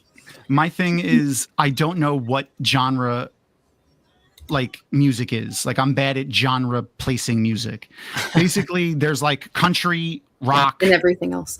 Rap, and classical in my mind, and very little in between. Like maybe pop, maybe punk can have its own one, but then the people have like subgenres and craziness, and I don't know where shit falls. So I'm sure there's probably country songs that I like, but I generally steer clear from country music. But I love 1950s, 1960s like funk and jazz and stuff. But I also love Biggie and Tupac and KRS-One and Run DMC. Oh my gosh, KRS-One. Yeah, my Apple Music radio station is it's a big bag of weird most of the time. It will then start throwing in, Hamilton or Six or the Newsies in the middle of like Biggie and Alkaline Trio. It's a weird place to be. Should I look up if the movie's available anywhere? I should probably do that. I'll find it if we can't find it. Don't worry about it. You just find you just think of a movie you like, and chat to please shout out suggestions. Is F1 a suggestion for a movie? I feel like that might be a movie. F1. But while we're on the topic of music, I feel like it's the perfect opportunity for me to share this month's Matho quote. Ooh. I'm just trying to find it in my chat because Rapunzel and I did a lot of chatting today. I found it. Okay. So the question was, I'm not sure who posted it because I don't have the spreadsheet in front of me, but when we post it on social media, we'll make sure to quote the person. Mm-hmm. If Matt Cawthon had a Spotify playlist, what would be the top 3 songs on it? So this is from Maria, by the way, whose favorite character is Matt Cawthon. So Get Lucky by... If he had a Spotify playlist, what was it? What would be his top 3 songs played? Oh, okay. So the top 3 songs played by Matt Cawthon, if he had a Spotify playlist, like if he listened to music on Spotify, would be Get Lucky by Daft Punk. Okay. Lost in My Mind by The Head and the Heart. Okay. And then she wrote in parentheses, although he might try to sing it in the old tongue. And then she wrote in old tongue, The Head and the Heart. So let me post that in chat because I'm going to butcher it when I say it, but I'm still going to say it. Sa Soraya Nyandi Misane Yi. Yeah, that's what's on his staff, his Ashendare. Yeah. And then the last one is Firework by Katy Perry. For I feel like obvious. Okay. So that's fun. So and that's and another the last thing. one is random as shit. That's another thing that if you are a Patreon subscriber, we have a whole list of Matho questions. So if you ever had a question that you've been burning to ask Maria, put it in the Matho questions and she might answer it. Our disclaimer for that is the answers are just from another Megawatt fan and not canon. Official, yeah. Not official. And Maria's the best. She is. And Crystal, Rapunzel, and I reserve the right to reword your questions before we give them to Maria. Interesting. just in case. But for the most part, I don't think we've had to do that yet, so it hasn't been a problem. Oh, I was going to bring up, so last week we were talking about how much Ebert hated Die Hard. He had much more positive feelings about this movie. He gave it a 3.5 out of 4. It's 4-star rating. Isn't that the same thing that he gave? No, he gave it a 2. Oh, okay. 2. There's only 2. But after John Candy died, I think it was after he died, he watched the movie again and he gave it a 4. He gave it a 4 out of 4 based on his performance. So. I love the devil scene.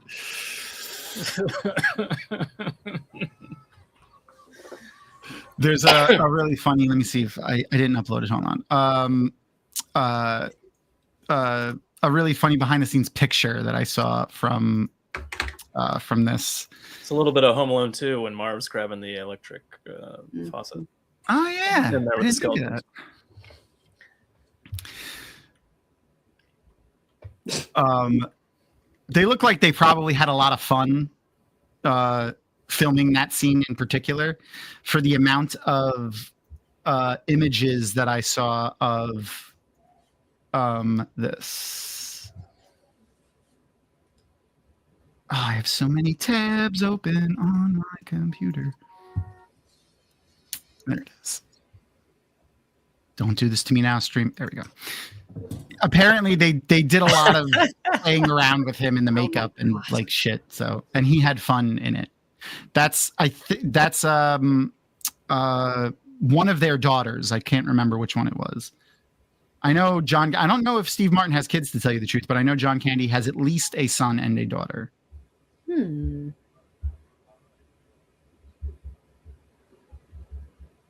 See, it's that type of shit that I love about John Candy, is when he, like, in the comedic moment like that, when he switches to the serious tone. It's like, I love when he does. Steve Martin has one child, a daughter, but she was not born until 2012. So, gonna say that was not her.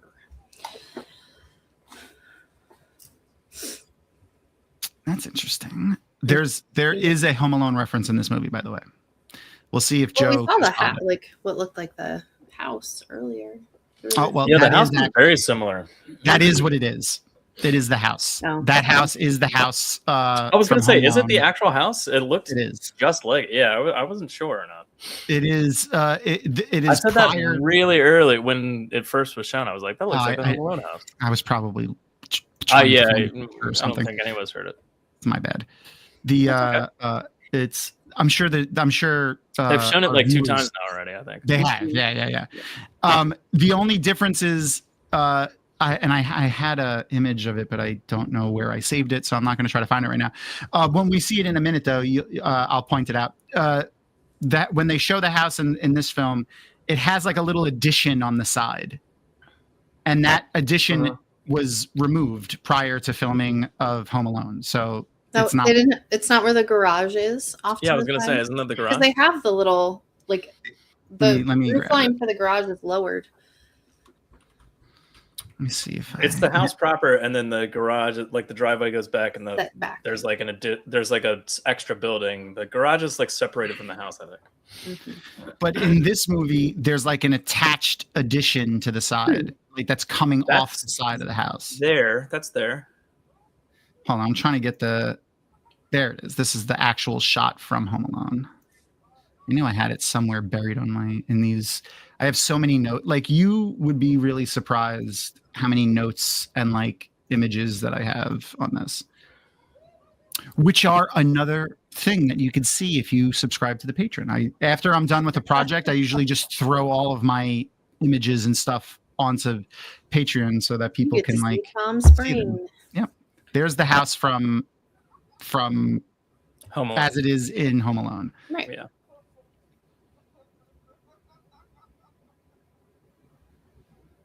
Do you have one from this to compare it to? Yeah, I'm getting that one now too. Okay. Yeah, here it is. And no, we're just gonna do the one. It's just the one. You can definitely see the difference in the houses here. Like, they look like very different houses. Something off to. Yeah, you're right. I mean, they don't look like completely different. They look similarly enough that I I noticed it. Yeah, so because it is in fact the same house. It's just okay, they had worked into it. So like this is the house in this Oh. movie. Huh. Very right. different. Yeah. So it looks like they built up the sides. Yeah, they built a lot more of Yeah, onto the side. Yeah, there Weird. you go. Or those wings on the side are a put on for Home Alone. No, because that's what it looks like. Like if you go Now, okay, so then Yeah. they did just an addition to it. Yeah. So they built off like that little addition that's sticking off the side probably became what the rest it of that also house doesn't is. have the little circular driveway anymore or whatever. You know, like when they knock into the statue, like that's it's like a normal yard now, a normal front yard now. That's because you're eagle-eyed, Rapunzel. Eagle-eyed.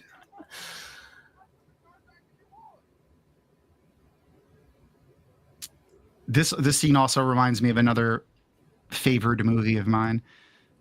It's like a shitty movie though. It's not like a good one like this. Road Trip. No, yeah. Sean William Scott and what's that? The fucking nerdy guy. I love him. He's on Supernatural. Yeah. I always forget his name. He was the new guy. The new guy was. Yeah, that was funny. That was funny. That's one of my favorite scenes with him and Eddie Griffith in that movie. It was fucking hilarious. Oh yeah. That's how Houdini died. John Candy is so great. He really is. Sand sticking to the steering wheel. It's those little offhand comments that he gives at like random times like that. That's fucking hilarious. DJ Qual. You get your own room.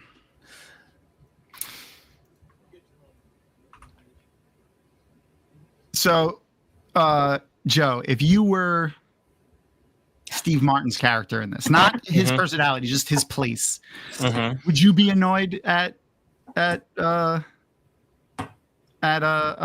Candy's character in this, or do you think you would have had a better time? No, I would have been fine. I mean, especially with booze, I would have been having a great time. That is entirely. I would have just rolled with it and just been like, "This is crazy." You seen this guy? I just noticed this. Who the attendant is there? Yeah, who is? What do I? Do you recognize him? I absolutely recognize him. And you're like, I recognize that guy, but I can't tell from where. Give me a second. I'll give you take your time because I still need to. I have an image of him, but this image doesn't scream the movie that it's in. I got it now. See if chat can spot it without Google. I've got it like right there. Tell me when you want me to share it. I got it uploaded and ready to go. All right. He's very okay. I'll give you a small hint. He's way younger in this than when this. Yeah. I mean, he looks younger, but it's actually not that far apart. All right, go. All right, show me the image. I'll see if I'm. I mean, you'll get it as soon as I show you the image. Oh, okay. Wow. He's the lawyer, the blood-sucking lawyer. The blood-sucking lawyer. Yeah. That gets eaten in Jurassic Park. Yeah, there was something tugging at my memory, but I just noticed that in this moment though. I didn't realize that before. There was in Home Alone 2, they're talking to a cop on the phone. And he's talking on the phone, he's eating a donut, it drops on his. Or maybe it's the first one. It's the first one, yeah. And he drops on it. And it looks similar to that guy. And I was like, is that guy? And I was like, no, it's not that guy. And I was like kind of going through where I recognize him. But yeah, that makes a lot of sense. Did you see the lock on the rotary phone? Yeah. Because they have to pay for it to get the lock off? Yeah. Oh my God. It's one of those things that when you remember it, you're like, oh my God, how did we function? Calling outside of your own area code was a long distance phone call, which was multiple dollars a minute. Yeah. Also, just the idea, just the retention of phone numbers in my brain when I was a child. is insane. Yep. Like the amount of phone numbers I know is insane. I do not know. I mean, like, think about it. Isn't that crazy? Yeah. I do not know half of my friends' phone numbers now, but I can remember my grandparents' I could barely tell you like one or two important ones. Like if I was in jail and they were like, call your wife, I'd be like, fuck. Like, you know what I mean? Like, I don't know. It's insane now. Like how that's completely gone.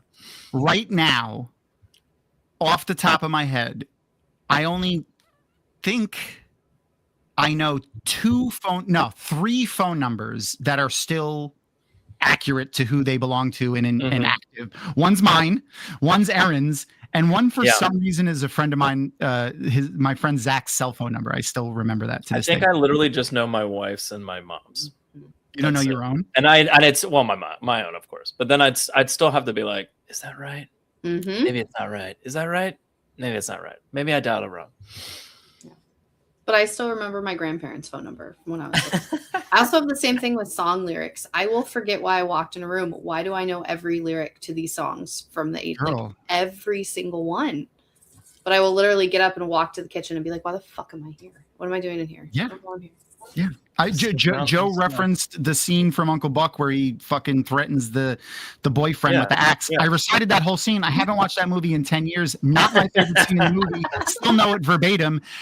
Still forget to do things on a regular basis. Like, I don't know, post the vote on social media for what show we should watch next. So I feel you. Show you're talking about. We're doing a movie. You're doing a movie next week. Movie. Right? Now we're doing a movie next week. Oh, so now you're doing a movie. Because he forgot the chat because I forgot. So chat, I still want a movie suggestion from you guys. So please give me movie suggestions, and I want you guys to agree on a movie. So if someone posts a movie, comment on it. Let me know if you guys like it. And then you guys give me your movie. We'll do a vote at the end with the YouTube chat. Brother Zachariah said Brad Pitt racing movie. Oh, F1? Hey, babes. Oh, hey, Dovey. It's a wild Dovey has appeared. Dovey, Erin is going to share a link in chat if you would like to join us in watching Planes, Trains, and Automobiles. Well, if not, you can just start watching it and jump to the time. It's true. I think the time is right. Yeah, it is right.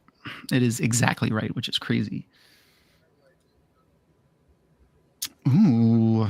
Don't just say something inappropriate. Say something inappropriate, please. Thank you. What did we say before? I forgot what it was. I don't know. It was probably something about having sex with Joe because he has perfectly coiffed hair and a beautiful face. Oh, working on a report. That stinks. But is it about lovely little fuzzy mice that you deal with all the time? Because they are very cute and I love them.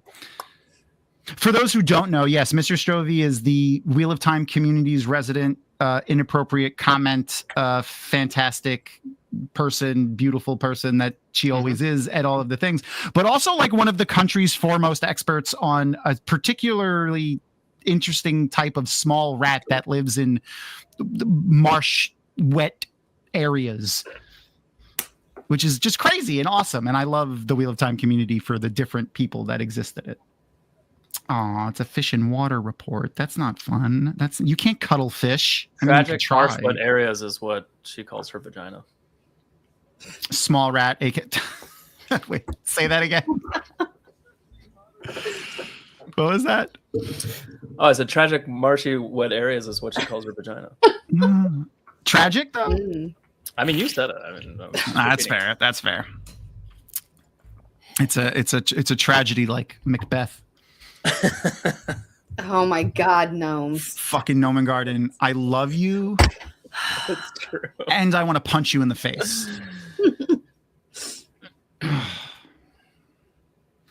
You know what? I have to subject my God, you guys. Rapunzel. Yeah. Yes. Spoiler for Fallout. If yes. you love episode 2. Nice. Episode 2. Oh my! I haven't watched it yet. It's so good, Tom. I think it's been great so far. Okay. I'll get around to it. It might be funnier than season 1, but maybe it's just because you know the. Oh, did you meet Macaulay Culkin's character yet? No, not okay. Not by. He's in season 2. I don't know how much of a character he plays in it, but I know he's in it. Okay, so since Noman Garden shared one, I'm going to share another one from past Tom. What do you call a tyrannosaur with anxiety? What, Tom? A nervous Rex. Oh. Is that off a popsicle stick? That feels like I don't know. stick I don't know joke. where I hear these because I don't remember things. And I just write them down and stick them to my keyboard and then I share them with you. And my handwriting is terrible. So like trying to decipher it and then fit where I heard it from is going to be impossible. That one I definitely my little brother and eat like a popsicle and write a joke on it, but the flip was just say Chris is a bitch as the answer. And so I would just, it doesn't matter what the joke is, I would just be like, Chris is a bitch every time. And I would just hand it to him. He'd already know what it was, of course, but I would just hand it to him and be like, God damn it. And he'd be like, what's red, white, and blue all over? Chris is a bitch. Okay, so does this scene remind you of any scene from Tommy Boy? Yeah, seriously, yeah, it's like straight up. Well, or reverse of that, Tommy Boy straight out of this movie. Yeah. So Tom, chat has three movies. They have to agree upon them. What do we got? My Blue Heaven, Canadian Bacon, and F1. So. Okay, so that's going to be. Okay, so that's our first thing. Weird pull. Hey, look, I won't munch on his bunch of crunch. Maybe it was good. Hey, I watched it recently. It's a great movie. Is it okay? All right, I am not a racing person. I like all movies though, so it doesn't matter. Yes, I will watch movies because I am a film person. I just love watching movies. I loved. Oh, this is the scene that they took an entire 14-hour day to shoot. By the way, this scene starting from now until the scene is over. I liked that Matt Damon. Ford versus Ferrari. Yeah, Christian Bale is the guy I was looking for. That one's really good. For some reason, I was like, maybe the trailers kind of portrayed it differently or whatever, but I thought they were like against each other. So I was like, whatever. And then when I watched the movie, I was like, oh, they're on the same team trying to make a good car. That's fun. And it was a way more fun movie when I finally watched it. Yeah. I loved the dynamic between the Ford people. Christian Bale was really good in that movie. He's good in everything. Unsurprisingly. Yeah. Another obscure movie of his that I love. Anyone? Oh, of Christian Bale? Christian Bale. The Prestige. That is a good one, but not obscure. Yeah, not too obscure. Memento. Hold on, I'm gonna grab a DVD cover art of it. The real Machinist. Uh-oh. Can you guys hear me? Yeah. Okay. My computer is freaking out right now for some reason. The screen is black, so I don't know what's happening. But can you see me and hear me? Yes, you're fine. Cool. Then I'll just sit here because my screen is black. Just stop working. We can see you and hear you. Cool. So I'll just sit here and pretend like everything's working fine. I can't grab a picture of it, but Matthew McConaughey is in it. Oh, McConaughey! I love all flavors. Reign of Fire. Oh yeah, that's good. That's not obscure. that obscure. That's not that obscure. I feel like yeah, all right. Well, it's obscure in terms of like a reference to him, maybe. But like, I guess. I mean, he's the main character. Yeah, but people frequently forget that. I feel like. Yeah, I mean, he looks. Yeah. I don't think he ever looked like his character from Reign of Fire. Oh, now Tom's gone. Now Tom's really gone. Now Tom's really gone. I bet his computer reset. That happened to me the other day. Brother Zachariah said Gran Turismo is a good racing movie and it has Rand in it. Did you see that movie? I don't watch. No. I watched it. It's actually weirdly good. Okay. But I did watch it. It's not. I mean, I don't know. Why did I watch that movie? Okay, so the last. Rand, though. But I did know Rand was in it, so I was like, I'm interested. I'll watch it. The last racing movie that I watched, and I cannot think of his name now, but it's got Angelina Jolie and what is that? Oh, Nick Cage? Yeah, what's that called? What's that movie Gone where they in 60 steal Seconds? cars? Yes, that is probably the last racing movie that I've watched. The mere fact that I got there that quickly is insane. Because your clues were horrible. I'm sorry. Angelina Jolie. I was like, racing? Angelina Racing movie. Jolie. I was like, I've got a car movie, not racing. That's a stealing cars movie. I'm sorry. Wait, is that? I don't know. Yeah, isn't it? Yeah, I think it is. I don't know. I haven't seen Gone in 60 Seconds in a million years. Oh no! I wasn't even 100% sure Nick Cage was right when I said that. All I can picture from that movie is he says something about like having sex and boosting cars, and then he does this like. Oh God, he's so over the top in that movie. It was so bad. Poor Tom said, restarting my computer. Everything crashed. I stopped hearing you guys. Guess that shit broke. Okay. He's gonna miss the end of the movie. You've seen Gone in 60 Seconds. Well, thank God he was running that from Nomengard. I saw it, but I don't. I mean, I feel like I saw it whenever it came out, like 2001. When did the movie come out? I don't even know. 2000.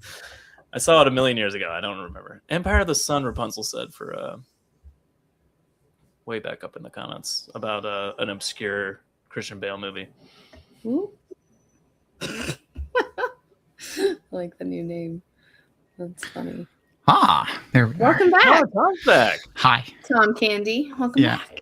My timer's definitely going to be fucked up now. You're fine. Well, it's at 0, so that's for sure. We are at 122.08. Well, actually, 122.15. I want to let you know that I gave Joe Angelina Jolie and Cars, and he was able to pull the movie Gone in 60 Seconds. It was really impressive. Yeah, very few guesses. I got there fast. Proud of myself. I liked Gone in 60. I haven't watched that in a while either.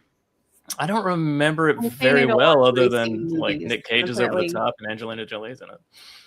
Apparently, that's a heist movie, not a. I was gonna say it's more of a stealing cars heist movie. It's not a racing movie. Yeah. I mean, I like that movie too, but yeah, I wouldn't consider that a race movie. Sorry, where was I? Brother Zachariah. Tom said Gran Turismo. It has Rand in it. Did you see that? I did watch that when it came out because he was in it. Wasn't a big fan of the video games. The movie was meh, but he was fun. Yeah, it was a movie. Okay. I remember watching that movie and going, "This movie's way better than it deserves to be." But it's not that it's a great movie or anything. But I would just remember like going like, "Huh, actually, I had kind of fun watching that dumb fucking Gran Turismo movie." I was thinking about it while I was away from you, and I did remember one movie, a racing movie that I do like from what is it? Way back in the day. Can you think, like, if I just say weird racing movie from back in the day? Weird racing movie. How far back in the day? Let me see. It was definitely the early 90s. Okay. Oh no, 1986 it came out. But I used to watch this movie all the time when it came on TV, like all the time. Yeah, I got nothing for the 1986. Okay, I got the cover art or the poster or whatever. Rat Race. Such a ridiculous movie. The Wraith. Oh God, I don't know that at all. With I don't think I've ever heard of it. You never. Oh my God, this is a Charlie Sheen movie. So if you first of all. That's what his character looks like in the movie after he dies and comes back as a ghost racer. That Hold on, I got to see what the tagline of this movie is because now I'm curious. Oh, where is it? I'm looking for like the cover art. Oh, here it is. The tagline from the movie is "The Wraith. He's not from around here." And then the other one is. By the way, you say tagline. I was saying logline the other day to Jono and Taffy and what's that? Taffy and I were like, "You don't know logline?" No, I mean it's the same thing. Oh, okay. I've never heard it called that before. That's funny because Jono was like, "What's a logline?" And I was like, "You don't know what a logline is?" You just made that up. It's an industry term. Okay. Everyone knows that. Do you know what a logline is, Crystal? Am I crazy? No, never heard of it before. Tagline. That's what I've always called it. Tagline. I've always ever heard tagline, but I'm gonna call it logline now and be like Joe from Twatcast. He knows like the industry. It's not necessarily like a tagline. I think is more like what's on the poster. maybe, or something like that. Okay. A log line is supposed to be like a one sentence that could describe the movie if you're trying to sell it to somebody. So more like your elevator pitch. He's new in. Yeah, kind of like, yeah. Okay. Does anyone else remember the Wraith, or is it just me? No. I have no Wraith memory at all. Really? I know this doorway very well. It's so bad. This is a movie. This is a great example of. See, Randy Quaid was in it. Charlie Sheen is the main character. That's Charlie Sheen in the weird spaceman costume that he's in. It kind of looks a little bit like a Ridley Scott motorcycle racing outfit. Yeah. The car, like, so basically he's doing a street race with some people and they fucking run him off the road and kill him. And then the other tagline that I saw for the movie is, if you've done no wrong, you have nothing to worry about.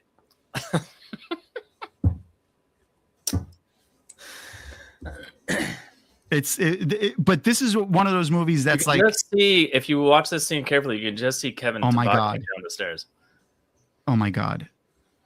I think I just found out where Elon Musk got his idea for the fucking Cybertruck. Oh God. This is the Wraith car from the movie The Wraith. Not a concept Cybertruck. Wow. Wow. That's incredible. Maybe that's his favorite movie.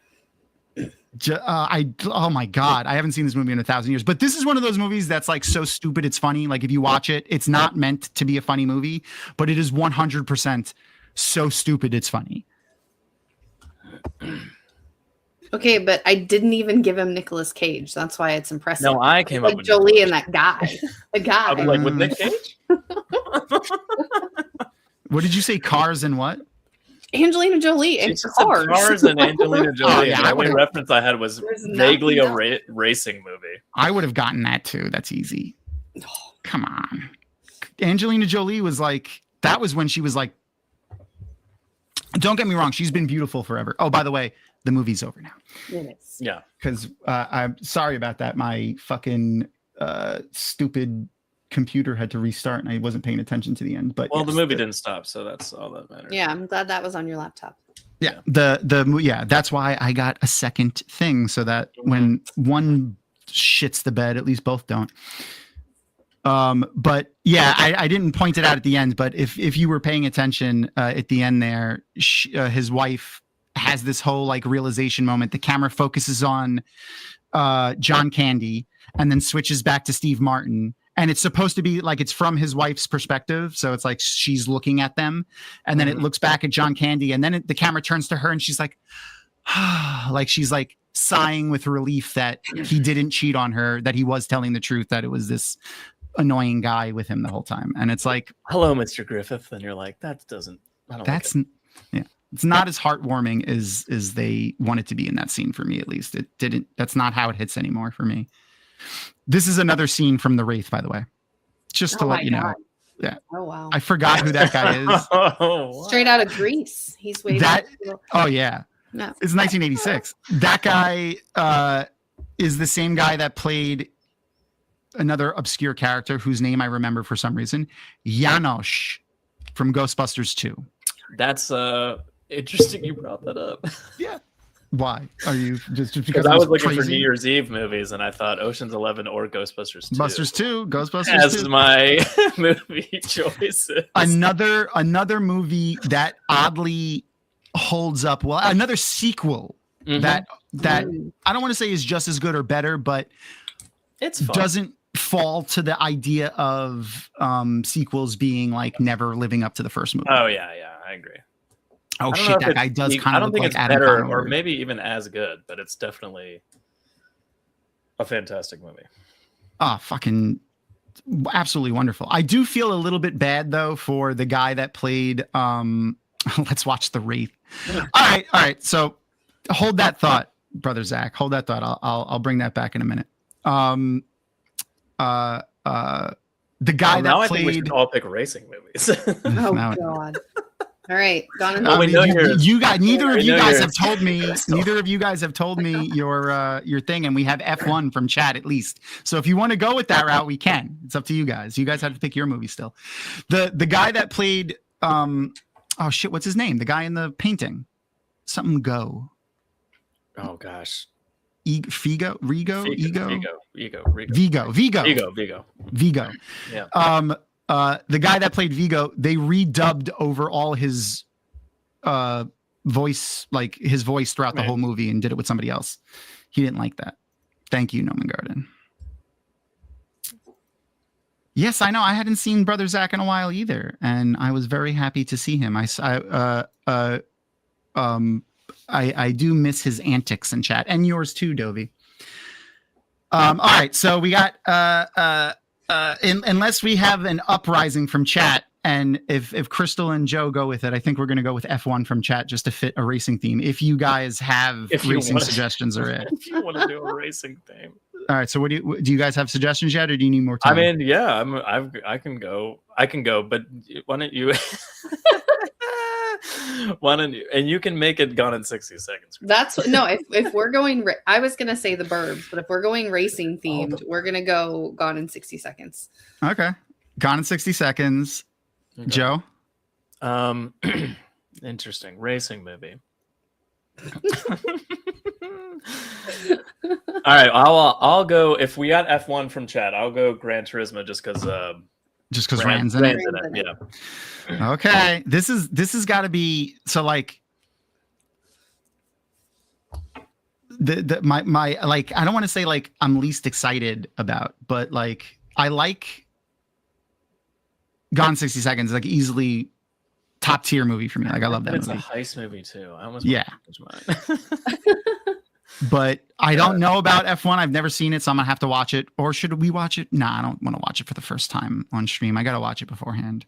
For how will you pull your 9,000 photos? Exactly. I gotta prep. I gotta have fun. You gotta prepare behind the scenes stuff. This isn't a reaction channel. It's a rewatch channel. At least one of us needs to have seen the movie. Robert Duvall in that movie is my favorite. Wait, is Bernie Mac in that too?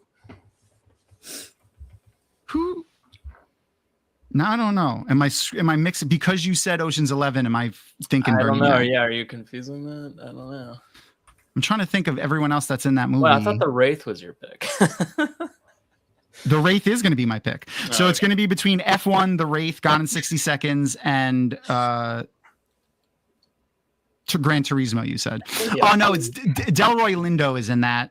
Yeah. And Bernie Mac is in Ocean's 11. That's why I got the thing crossed. All right. So if you're not watching on YouTube and you want to vote in this poll, go over to YouTube to vote in this poll. Go to the YouTubes. Because we're going to be putting the poll up on YouTube in a second. I can't type and talk at the same time, and you guys get to see that about me now. Mm-hmm. I don't know. Does anyone else have that? Gran Turismo's better. I mean, I think we should just do Gran Turismo. If I try to, I'm kidding. I don't care. She is. I love her. There's a million better movies than that movie.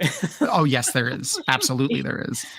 She was how I knew that I was not straight. We had HBO when I was a kid, and I found a movie I should not have found when I was younger. Gia. I don't know if you guys have seen. Oh yeah, I've seen Gia. Yeah, it's Angelina Jolie. Come on. Yeah. Come on. What was the other? Oh, F1. That was the one that Brothers F1 is again. It's such a. It is a random one. It's so recent. It's I think. Well, Gran Turismo is not that old either. I mean, it's not. Yeah. All right, so the poll is up. Gone in 60 Seconds, The Wraith, Gran Turismo, and F1 are the movies that we came to rest on. Such a random pairing of movies from chat. We could have done. I was ready for New Year's. Yeah. This was organic. This happened organically. If it were going to be New Year's, we could have done Godfather 2. That's true. That's fair. That's fair. Though I know everyone loves the second one the best. But I really feel like the only reason people love the second one the best is because of the flashback scenes with Robert De Niro. And that's really all that makes that movie like fantastic. Don't get me wrong. It's a great movie. But I like slightly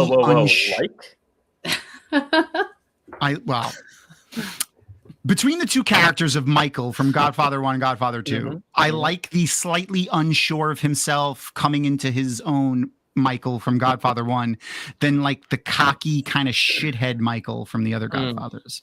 Because he's a little bit of a shithead in the other ones. Like he's not a good boss. Like he's a little bit of an asshole. And like I wonder why people follow him is really what happens in that, is for me at least. Also, they mentioned my hometown in the first Godfather movie. For those who are too young to know this, though I think most of our audience here is... Anybody too young watches.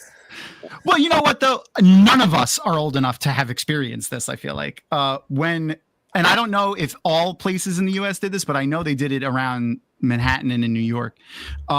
Way back in the day, like way back, like 1950s, 1960s, 1940s. And it still was prominent up until like they stopped having an operator when you pressed 0 on the phone to like, you used to get like a person when you did that who worked in a place that were just operators that can connect you to phone calls and shit. That doesn't exist anymore. Now we just, Google phone numbers. But you used to just pick up the phone and just say like, like if you lived in I'd like to call Bill. Well, no, you would say like, I want to call, like so for instance, in The Godfather, and my hometown is called Long Beach, New York. So in The Godfather, I don't remember the numbers he says, but he says, hey, operator, connect me to Long Beach 652. And that was how you got a phone call. So like you would tell the operator, and it was only 3 numbers that you told them, and then you would get connected. But in the first Godfather movie, he says, connect me to Long Beach something or other. And that's my hometown. Talladega Nights. You should have spoken up earlier. I was thinking about that one. My brain was also going to heist movies, so I was immediately going like, we need to watch a shitty Fast and Furious movie. But I couldn't. You can't pick one. They're all so horrible and bad and good at the same time. Tokyo Drift. Come on. Oh my God, Tokyo Drift. Tokyo Drift. Such a bad movie that was also fun to watch. Like, you know what though? I was just thinking about it. I don't think for me personally, Angelina Jolie in this movie wasn't like I think she's gorgeous in this movie. Don't get me wrong. I don't like her as blonde. I think that was what did. I really liked, because I fell in love with her in that. What's that fucking computer movie? Hackers. Yeah. I fell in love with her in that movie. Come on, Tom. Come on. There's a lot of there's a lot of useless information in my head, and I don't get to choose what sticks and what doesn't. So, have you ever? Have you? I've done this on my show before, but have you guys ever looked at what the titles of the Fast and Furious movies are called and gone through them? No. It's the best. Wait, okay. Can we do it? What? Yeah. Let's fucking do it. The first one's called The Fast and the Furious, right? Yeah. Pretty. And the second one's Too Fast, Too Furious, right? Yep, with twos. The number 2. Yeah. The third one, as we were just mentioning, The Fast and the Furious. Brock, I don't know how we got on racing. Tokyo Drift. Yeah. Tokyo Drift is 3. Mm-hmm. Do you know what the fourth one's called? Oh shit, no. Okay, hold on. Too Fast and Furious. Tokyo is that Drift. The one that's Faster and Furious? Faster and Furious? No. Okay. No. Okay. No, I don't know what the fourth one is called. It's just Fast and Furious. There's nothing. That's it. It's without the thes though. So that's the Fast and the Furious. So now it's just Fast and Furious. Fast and Furious. That's it. Okay. All right. You got a guess on 5? No, I don't. I can't believe I can't remember. It's just called Fast 5. I knew that. I did know that. That's fucking. All right. They really started getting lazy, didn't they? Toward the end. Fast and Furious 6 is the 6th one. Fast and Furious 6. That's it. You have a guess on the 7th one? Oh yeah, no, I remember the 7th one. The 7th one is the same as the 5th one. It's like it's Furious 7 or something. It's Furious 7. They're dropping fast. They're back to just Furious. Okay. Were they like inordinately angry in this movie or anything? Or no, I don't remember the plot. 7.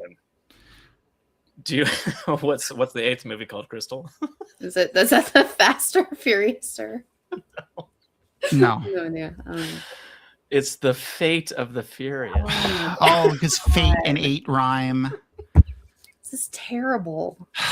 God, did Vin Diesel name these? I assume so. Do you guys know what the 9th movie is called? Oh, there's 9?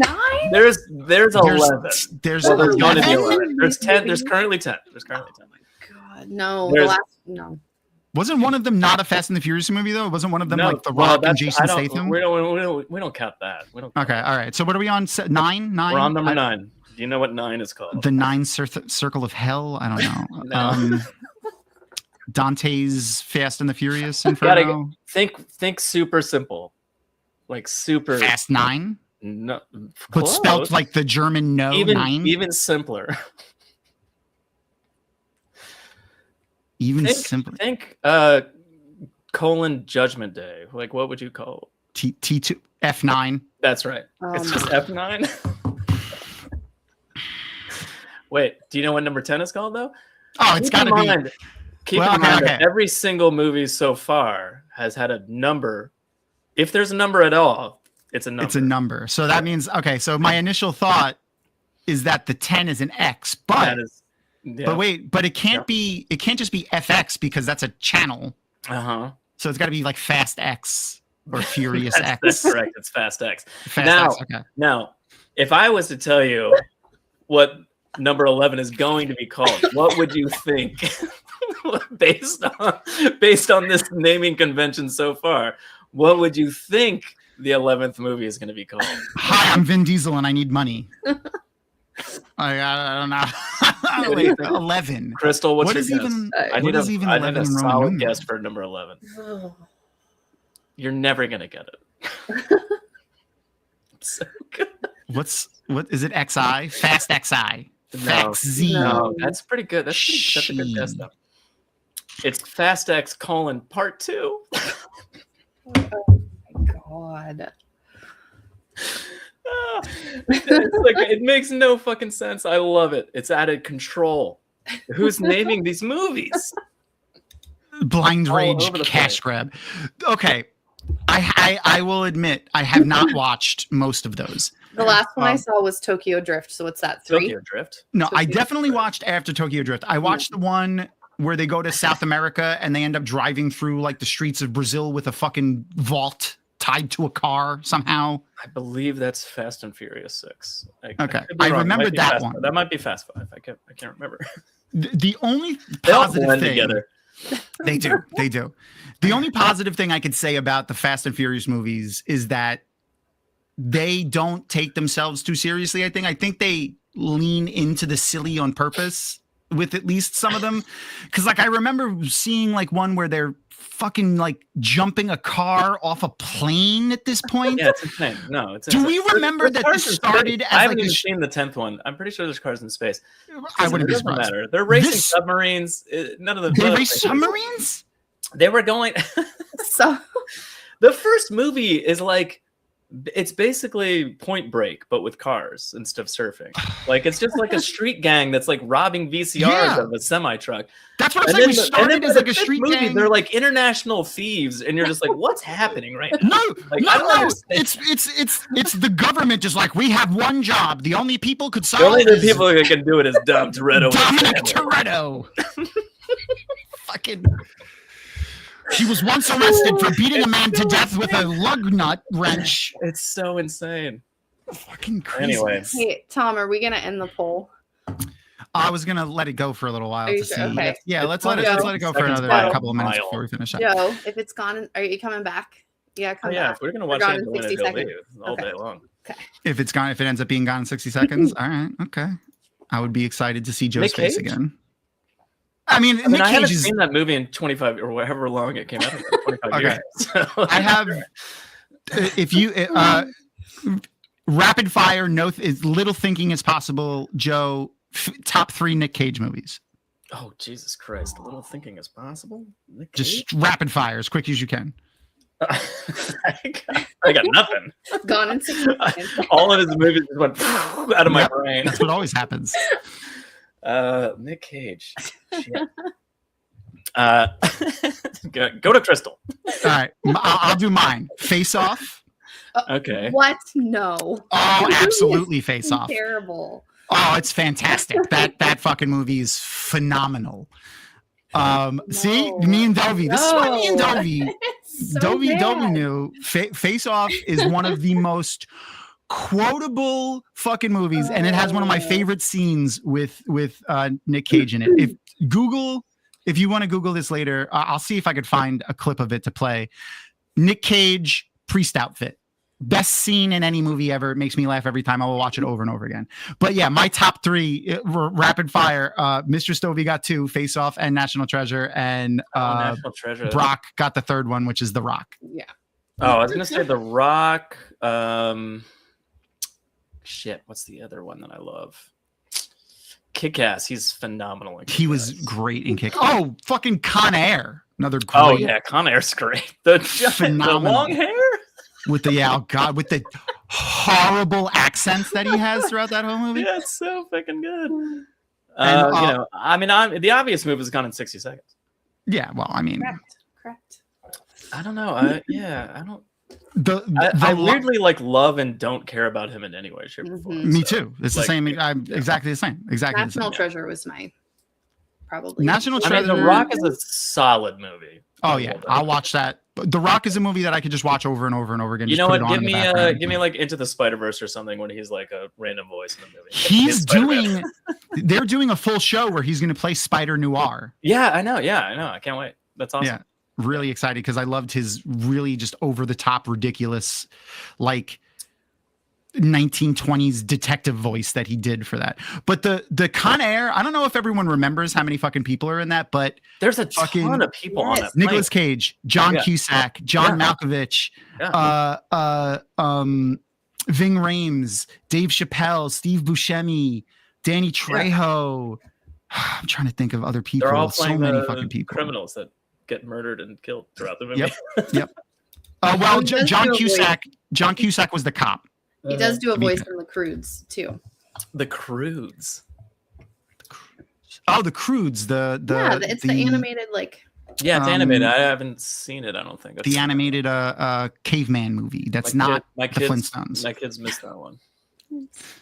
Yeah, that movie flew under the radar for me too, mainly because I don't have kids, but also it didn't seem like something the National that would Treasure be movies in a dumb like the shitty absolutely Indiana Jones movie. For me, the first one is always going to be the best one. Like, but I do love the others too. They were fun. The second one too was fun, mainly because of how they build off of. Is there a 3?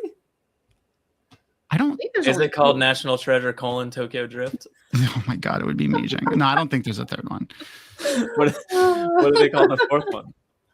Oh, is it just Nat Treasure? Nat Treasure, yeah, definitely just Nat Treasure for sure. Nat Treasure. Diane Kruger's the chick from that. I always forget. The 5th one's called National 5. I don't know if you knew that. It's not Nat 5, like a National 5. It could double as a D&D movie as well. Treasure 7. That's the 7th one. I knew it. And then the 8th one is a prequel of his father with a de-aged John Voight, but it only comes out in like the direct to Christian video market because he's such like a crazy MAGA guy now and he won't get work anywhere else. Oh, there's a new name in chat. Hi. Hello, friend. What did they do? Oh, the show that he's in. They did a National Treasure show, but none of those people are in it. Yeah. What? They did a show? Really? They did do a short-lived show. I believe it was on Netflix. I remember seeing it, watching like it for 15 seconds. National Treasurer. Oh, Nat 20. I like that. He's just waiting until Nat 20. All right. So I have a would you rather question. Yes. Semi from this movie. So would you rather? It's 11:20. We'll end the poll at 11:25. So if your movie isn't winning and you want someone to vote, go and share it to your friends and tell them to come vote. Yeah, come show. Leave it alone, guys. It's fine. It's fine. There it is. All right. So would you rather share a bed with a total stranger who snores incredibly loud and is like a cuddler, or sleep fully dressed like in a hotel lobby, like a very busy hotel lobby? Say that again. Okay, so would you rather sleep fully dressed in a hotel lobby or share a bed with a total stranger who like snores and cuddles and all the things? I've done 1.5 of those things accidentally. I would say, stranger. Sleep with a stranger? Yeah, for sure. Erin, Erin, 100. Erin and I were actually just talking about this today because I was talking to her about my feelings on the Steve Martin storyline with his wife, where it's like, you know, they don't really trust each other or anything. So another short, but probably not so short story from Tom. So this is at Jordan Con. I don't know, maybe I was still heavy. It's so probably Jordan's 5. It was either or was 5 or before. Was it Con 7? What was they named one of them after a number too. I don't remember which one it was. Oh my God. You know, we were hanging out. Erin decides to go to bed at like midnight. And I don't know if you've met me. I don't sleep at conventions yet. So Erin wakes up at like 4 o'clock in the morning and I'm still not there. So she calls my phone right to voicemail. She calls my friends that we were with. They're asleep in their room already that she left me with. So she comes down into the lobby of the hotel. This is when we were at the Embassy Suites. So it was Jordan Con 1, 2, or 3. It was that's because those are the only times we were at the Embassy Suites. No, it was 2, 3, or 4, not the first hotel. We never went back to that first hotel. I was going to say it couldn't be. Yeah, it was 2, 3, or 4 when we were at the Suites, the Embassy Suites hotel. She comes down into the lobby in her pajamas, walks around to see if I'm in the lobby still. Not there. So she goes back up. But while on the way back up, she comes back down. Only person in the lobby is the security guard. She walks directly across the lobby into the bathroom that's there. And I am asleep on the bench in the bathroom. In the handicap stall, they had like a bench for handicapped people to sit on. And I had a big giant mug, like a cozy mug that was filled with cranberry and vodka, because that's what I was drink. going to say filled with booze. Yeah. And she found me asleep. DoubleTree. Thank you, Erin. Fully clothed in the lobby. Yeah. Asleep. And then I don't remember this part. That's what I was gonna say. It's a caveat to the question, rather, or just more details. Is my luggage secure? That's what I would worry about. Like I would choose stranger if I wasn't like if I didn't have to fall asleep with like that's constantly making sure that my bag was safe. Like I'd be like I'd sleep in the lobby all day long. But like if I have to worry, the front desk is holding your luggage. You don't have. You're holding your luggage. So. Yeah, I went to a lot of house parties in high school and definitely fell asleep with strangers in random. Yeah, there was a lot of drinking involved in those. I think I'm fine to sleep with a stranger. Oh yeah, I definitely slept with plenty of strangers. Not like in the sexual manner. 9 times out of 10, I choose my own comfort over like safety. 100%. 100%. So I'd be like, well, it's a bed. It's a bed with a pillow. It makes way more sense to sleep with this complete stranger. And we're both men, so we have the privilege of the lights and sounds of a lobby. You guys can answer that a little differently than a. Yeah, I definitely recognize that we can answer that very differently from the women in the audience, for sure. Yeah. I mean, if anyone's going to murder someone in a hotel room, it's going to be me. Exactly. I mean, by statistics, you're a straight white man. So statistically, you've done the most murders. Yeah, of course. Okay, so it's 11:25, so I'm going to end the poll now. First, show Aaron's comment of the security guy. Oh yeah, I'll read that in 1 sec. Where did you get a person? F1 got the least votes, by the way, 9%. Gran Turismo came in at seen it. I know. Gran Turismo came in third place. The 9%. 27%. There you go. Rafe was up there. I think people were just curious. I doubt anyone else has seen it but me. And yes, Gone in 60 Seconds has won. We will be watching Gone in 60 Seconds next week. It's going to be phenomenal. I don't know how we got here, but I'm excited. I'm excited about it too. I don't know how that's why I'm excited, because it was all for New organic. Year's movies. I mean, Ghostbusters 2 would have won by a mile. True. Absolutely true. I mean, simply because of the music. Yeah. I love the end when they play with the when they have to play the music to make the Statue of Liberty dance. But yeah, so the Aaron the only other person in the lobby was the security guard, and he thought it was fucking hell, because like obviously I was drunk and asleep somewhere, and he didn't see me, and he didn't know. Yeah, I think like, where'd you get a person? I don't remember what night it was. It might have been the dance party night because I think I was like dressed. I wonder what Jordan kind of was, because there was one. Was it the one where we were putting all the gems into the jars like house cups? Right. Yes. It was definitely that year because I remember we were up late and we did some stupid shit that night. We did a lot of stupid shit that night, and that was so. This is again. I know, like everyone. Not everyone, but like, you know, within the community, especially nowadays, Matt Hatch is like, you know, he's innkeeper Hatch of the Dusty Wheel. Yeah, everyone knows. Yeah, like Matt has been a part of the community just like everybody else since fucking around the same time Dragon Mount got launched. Like, did Theoryland get launched? And he was at all of these things too, just as himself as a normal person. So I remember running around late at night. It was a Thursday. It was Thursday. It was Thursday. I don't remember what I was wearing. I thought I remember wearing a dress shirt for some reason, but I remember running around with Hatch, Jason Denzel, former CEO and owner and founder of Dragon Mount, and maybe you guys fucking around with those with the gems and those things. Okay, so I remember I was up ridiculously late with my wife, and I don't know. Was she on her roller maybe skates? we were messing with those earlier, but I don't think I was doing that if you were doing that. I would probably remember. I would remember doing that with you as well. Yeah. I don't But remember. they were doing what these night things it like was. house cups, like the house cup from Harry Potter. So they were doing these colored gems in different jars, and like there was people gonna like certain, you know, whoever was gonna win or whatever. And then I came downstairs, and Chip was from Jordan Con fame was Chip in April messing with the gems.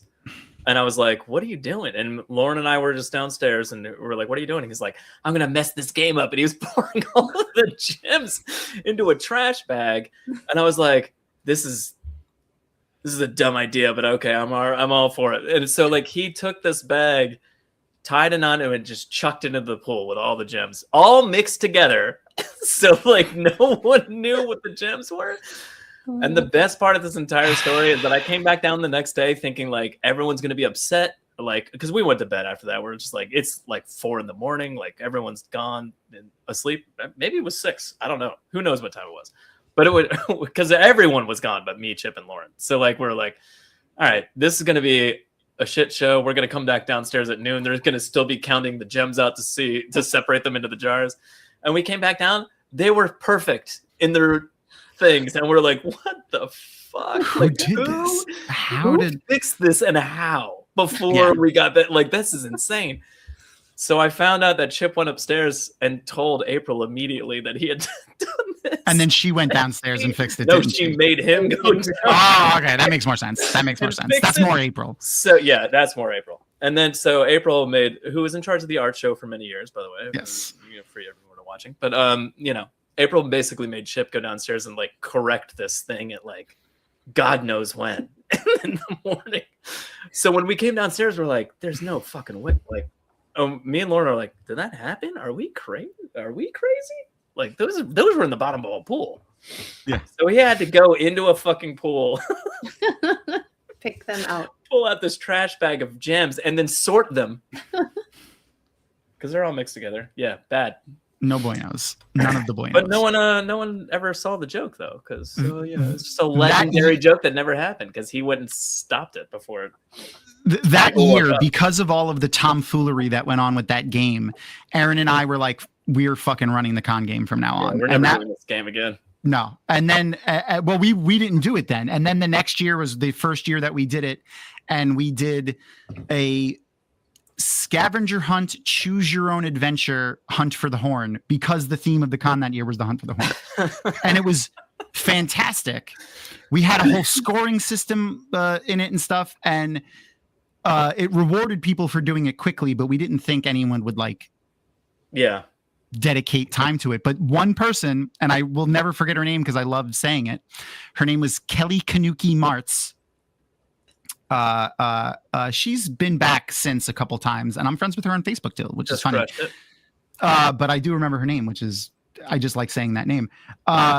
She won by like a fucking landslide because she was the first to every station. She figured out all the puzzles first. She was able to figure out all of the riddles and stuff first. She did everything first thing, and like it was done over Friday and Saturday, and then we announced the winner during the costume contest. And this is why I know how to say sausages in the old tongue, is because inside joke at JordanCon, too long to tell the story now, but hot dogs were a thing. Yeah, hot dogs. Hot dogs are an inside joke at JordanCon. If you are an OG at JordanCon, you know about the hot dog thing. We could talk about it in another 60 seconds. But hold on. So I asked him how to say hot dog in Old Tongue, and he's like, they wouldn't have the word hot dog in Old Tongue, but they would have the word sausage. So Alan said how to say sausage. I posted it in chat, and he said it was pronounced kovach. It's like the C and the S are together, he said. Because I saw that and I thought Kovacs, and then I just immediately thought of the Burbs. Oh shit, I forgot about it. That is that was going to be my movie choice before we got on this racing shit. So yes, we're going to watch. we will be watching Gone in 60 Seconds, but it was F1. Whoever said F1, this was not my fault. That was Brother Zachariah was like, let's watch a racing movie. I promote F1. Brother Zach, I promise you I will watch F1 and we can talk about it, because also Gran Turismo, it's got Rand in it. Yeah, I mean, he's barely. Honestly, that's the only, like, if you want to watch Gran Turismo, that might be the only reason to watch it. It's a black movie, really. I feel bad for saying that, but it's true. Okay, so though we're going to do this right this time, I'm going to show the shows that we have up for voting. We will get this posted to the Patreon either this evening or tomorrow. So if you are a Patreon member, even if you are a free Patreon member, which anyone can go and do, please go do.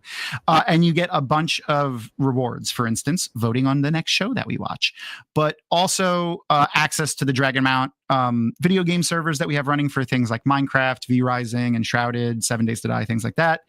And a ton of other stuff just for the free members too. But there are some fun things for the paid ones as well. So these are the shows that we're going to have posted. Lower Decks, which is fantastic. Oh, okay.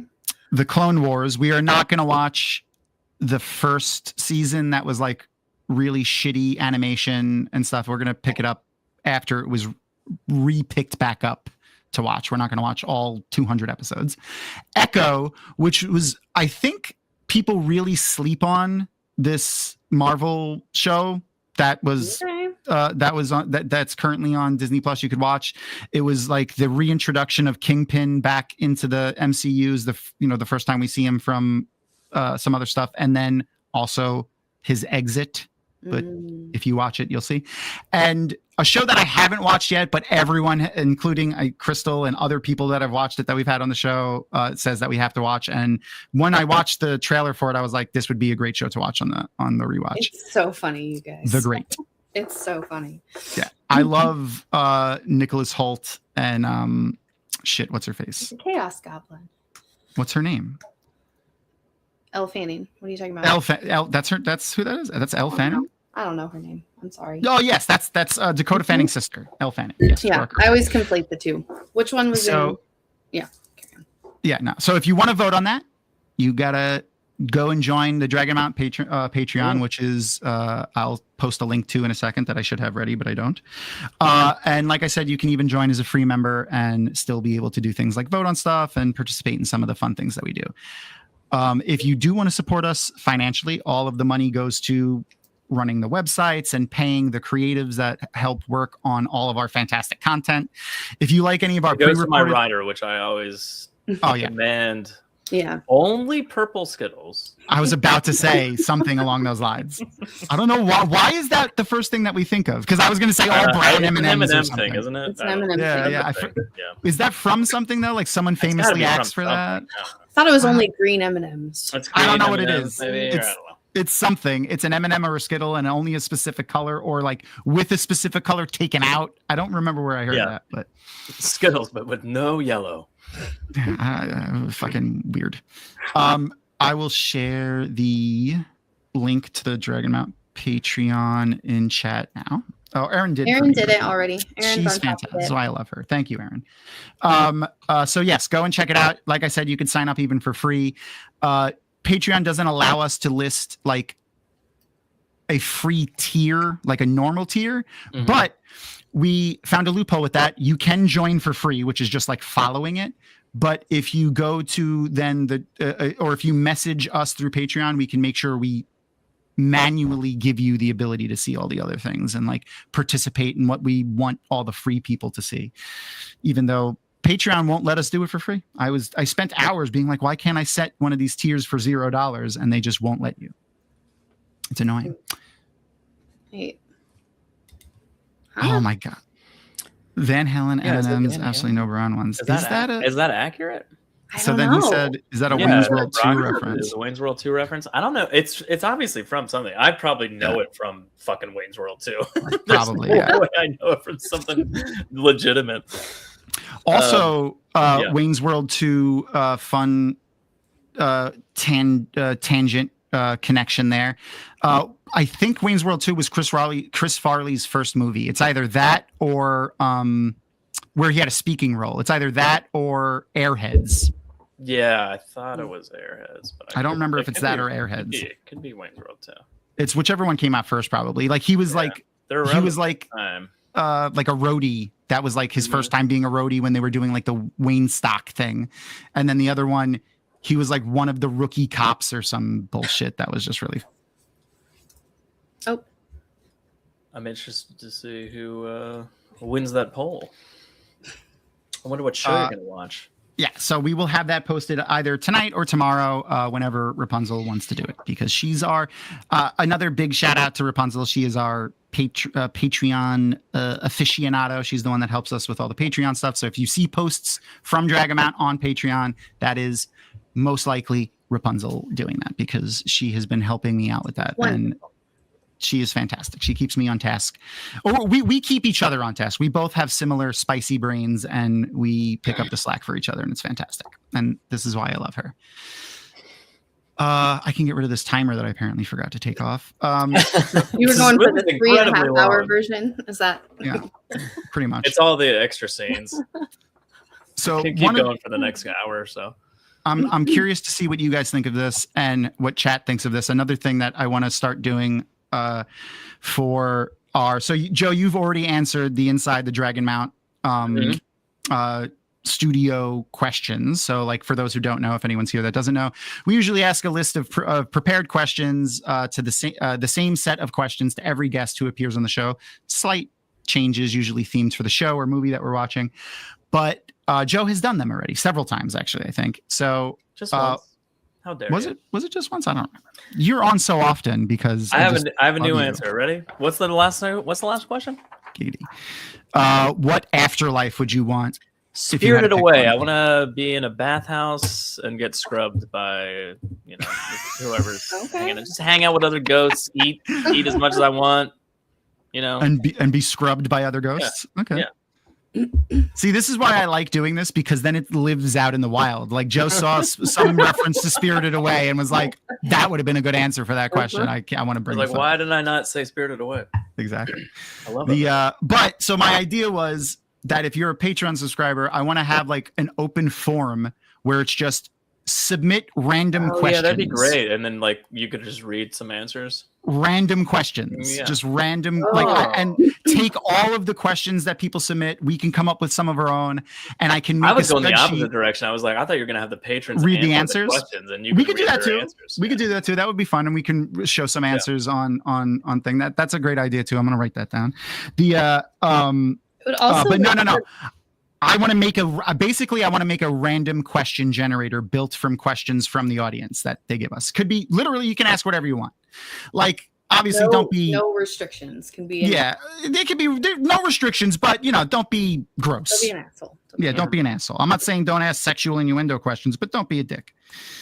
Ask Patreon. No, it would be fun. Like Gnome Garden and like people who are here every week to get to ask them the questions sometimes too. I know they might not want to be on video. That's what I was thinking. Like, getting what them about their answers to Yeah. Okay. I wrote it down so that future me will remember. I love the idea of the questions changing because then the next time I'm on, there'll be a new set of questions. Yeah, and then this time we'll ask 10 questions, but I'll make a random question generator out of all of the questions that everyone asks, and I won't know them. You won't know them before we do it. We'll just press the button and be like, "That's the question." I think that'll be fun. I think that's going to be a good time. Really fun. That'll be hilarious. Okay, so see what chat thinks about that, and that'll probably be maybe what we do next week as an inaugural thing with Joe for when we watch Gone in 60 Seconds. So Joe, you're down to come back next week for Gone in 60 Seconds? Not that I'm going to put you on the spot on camera or anything. How dare you, Tom? I know. Let me see. I'm sure I'm fine. What is next week? I mean, what else?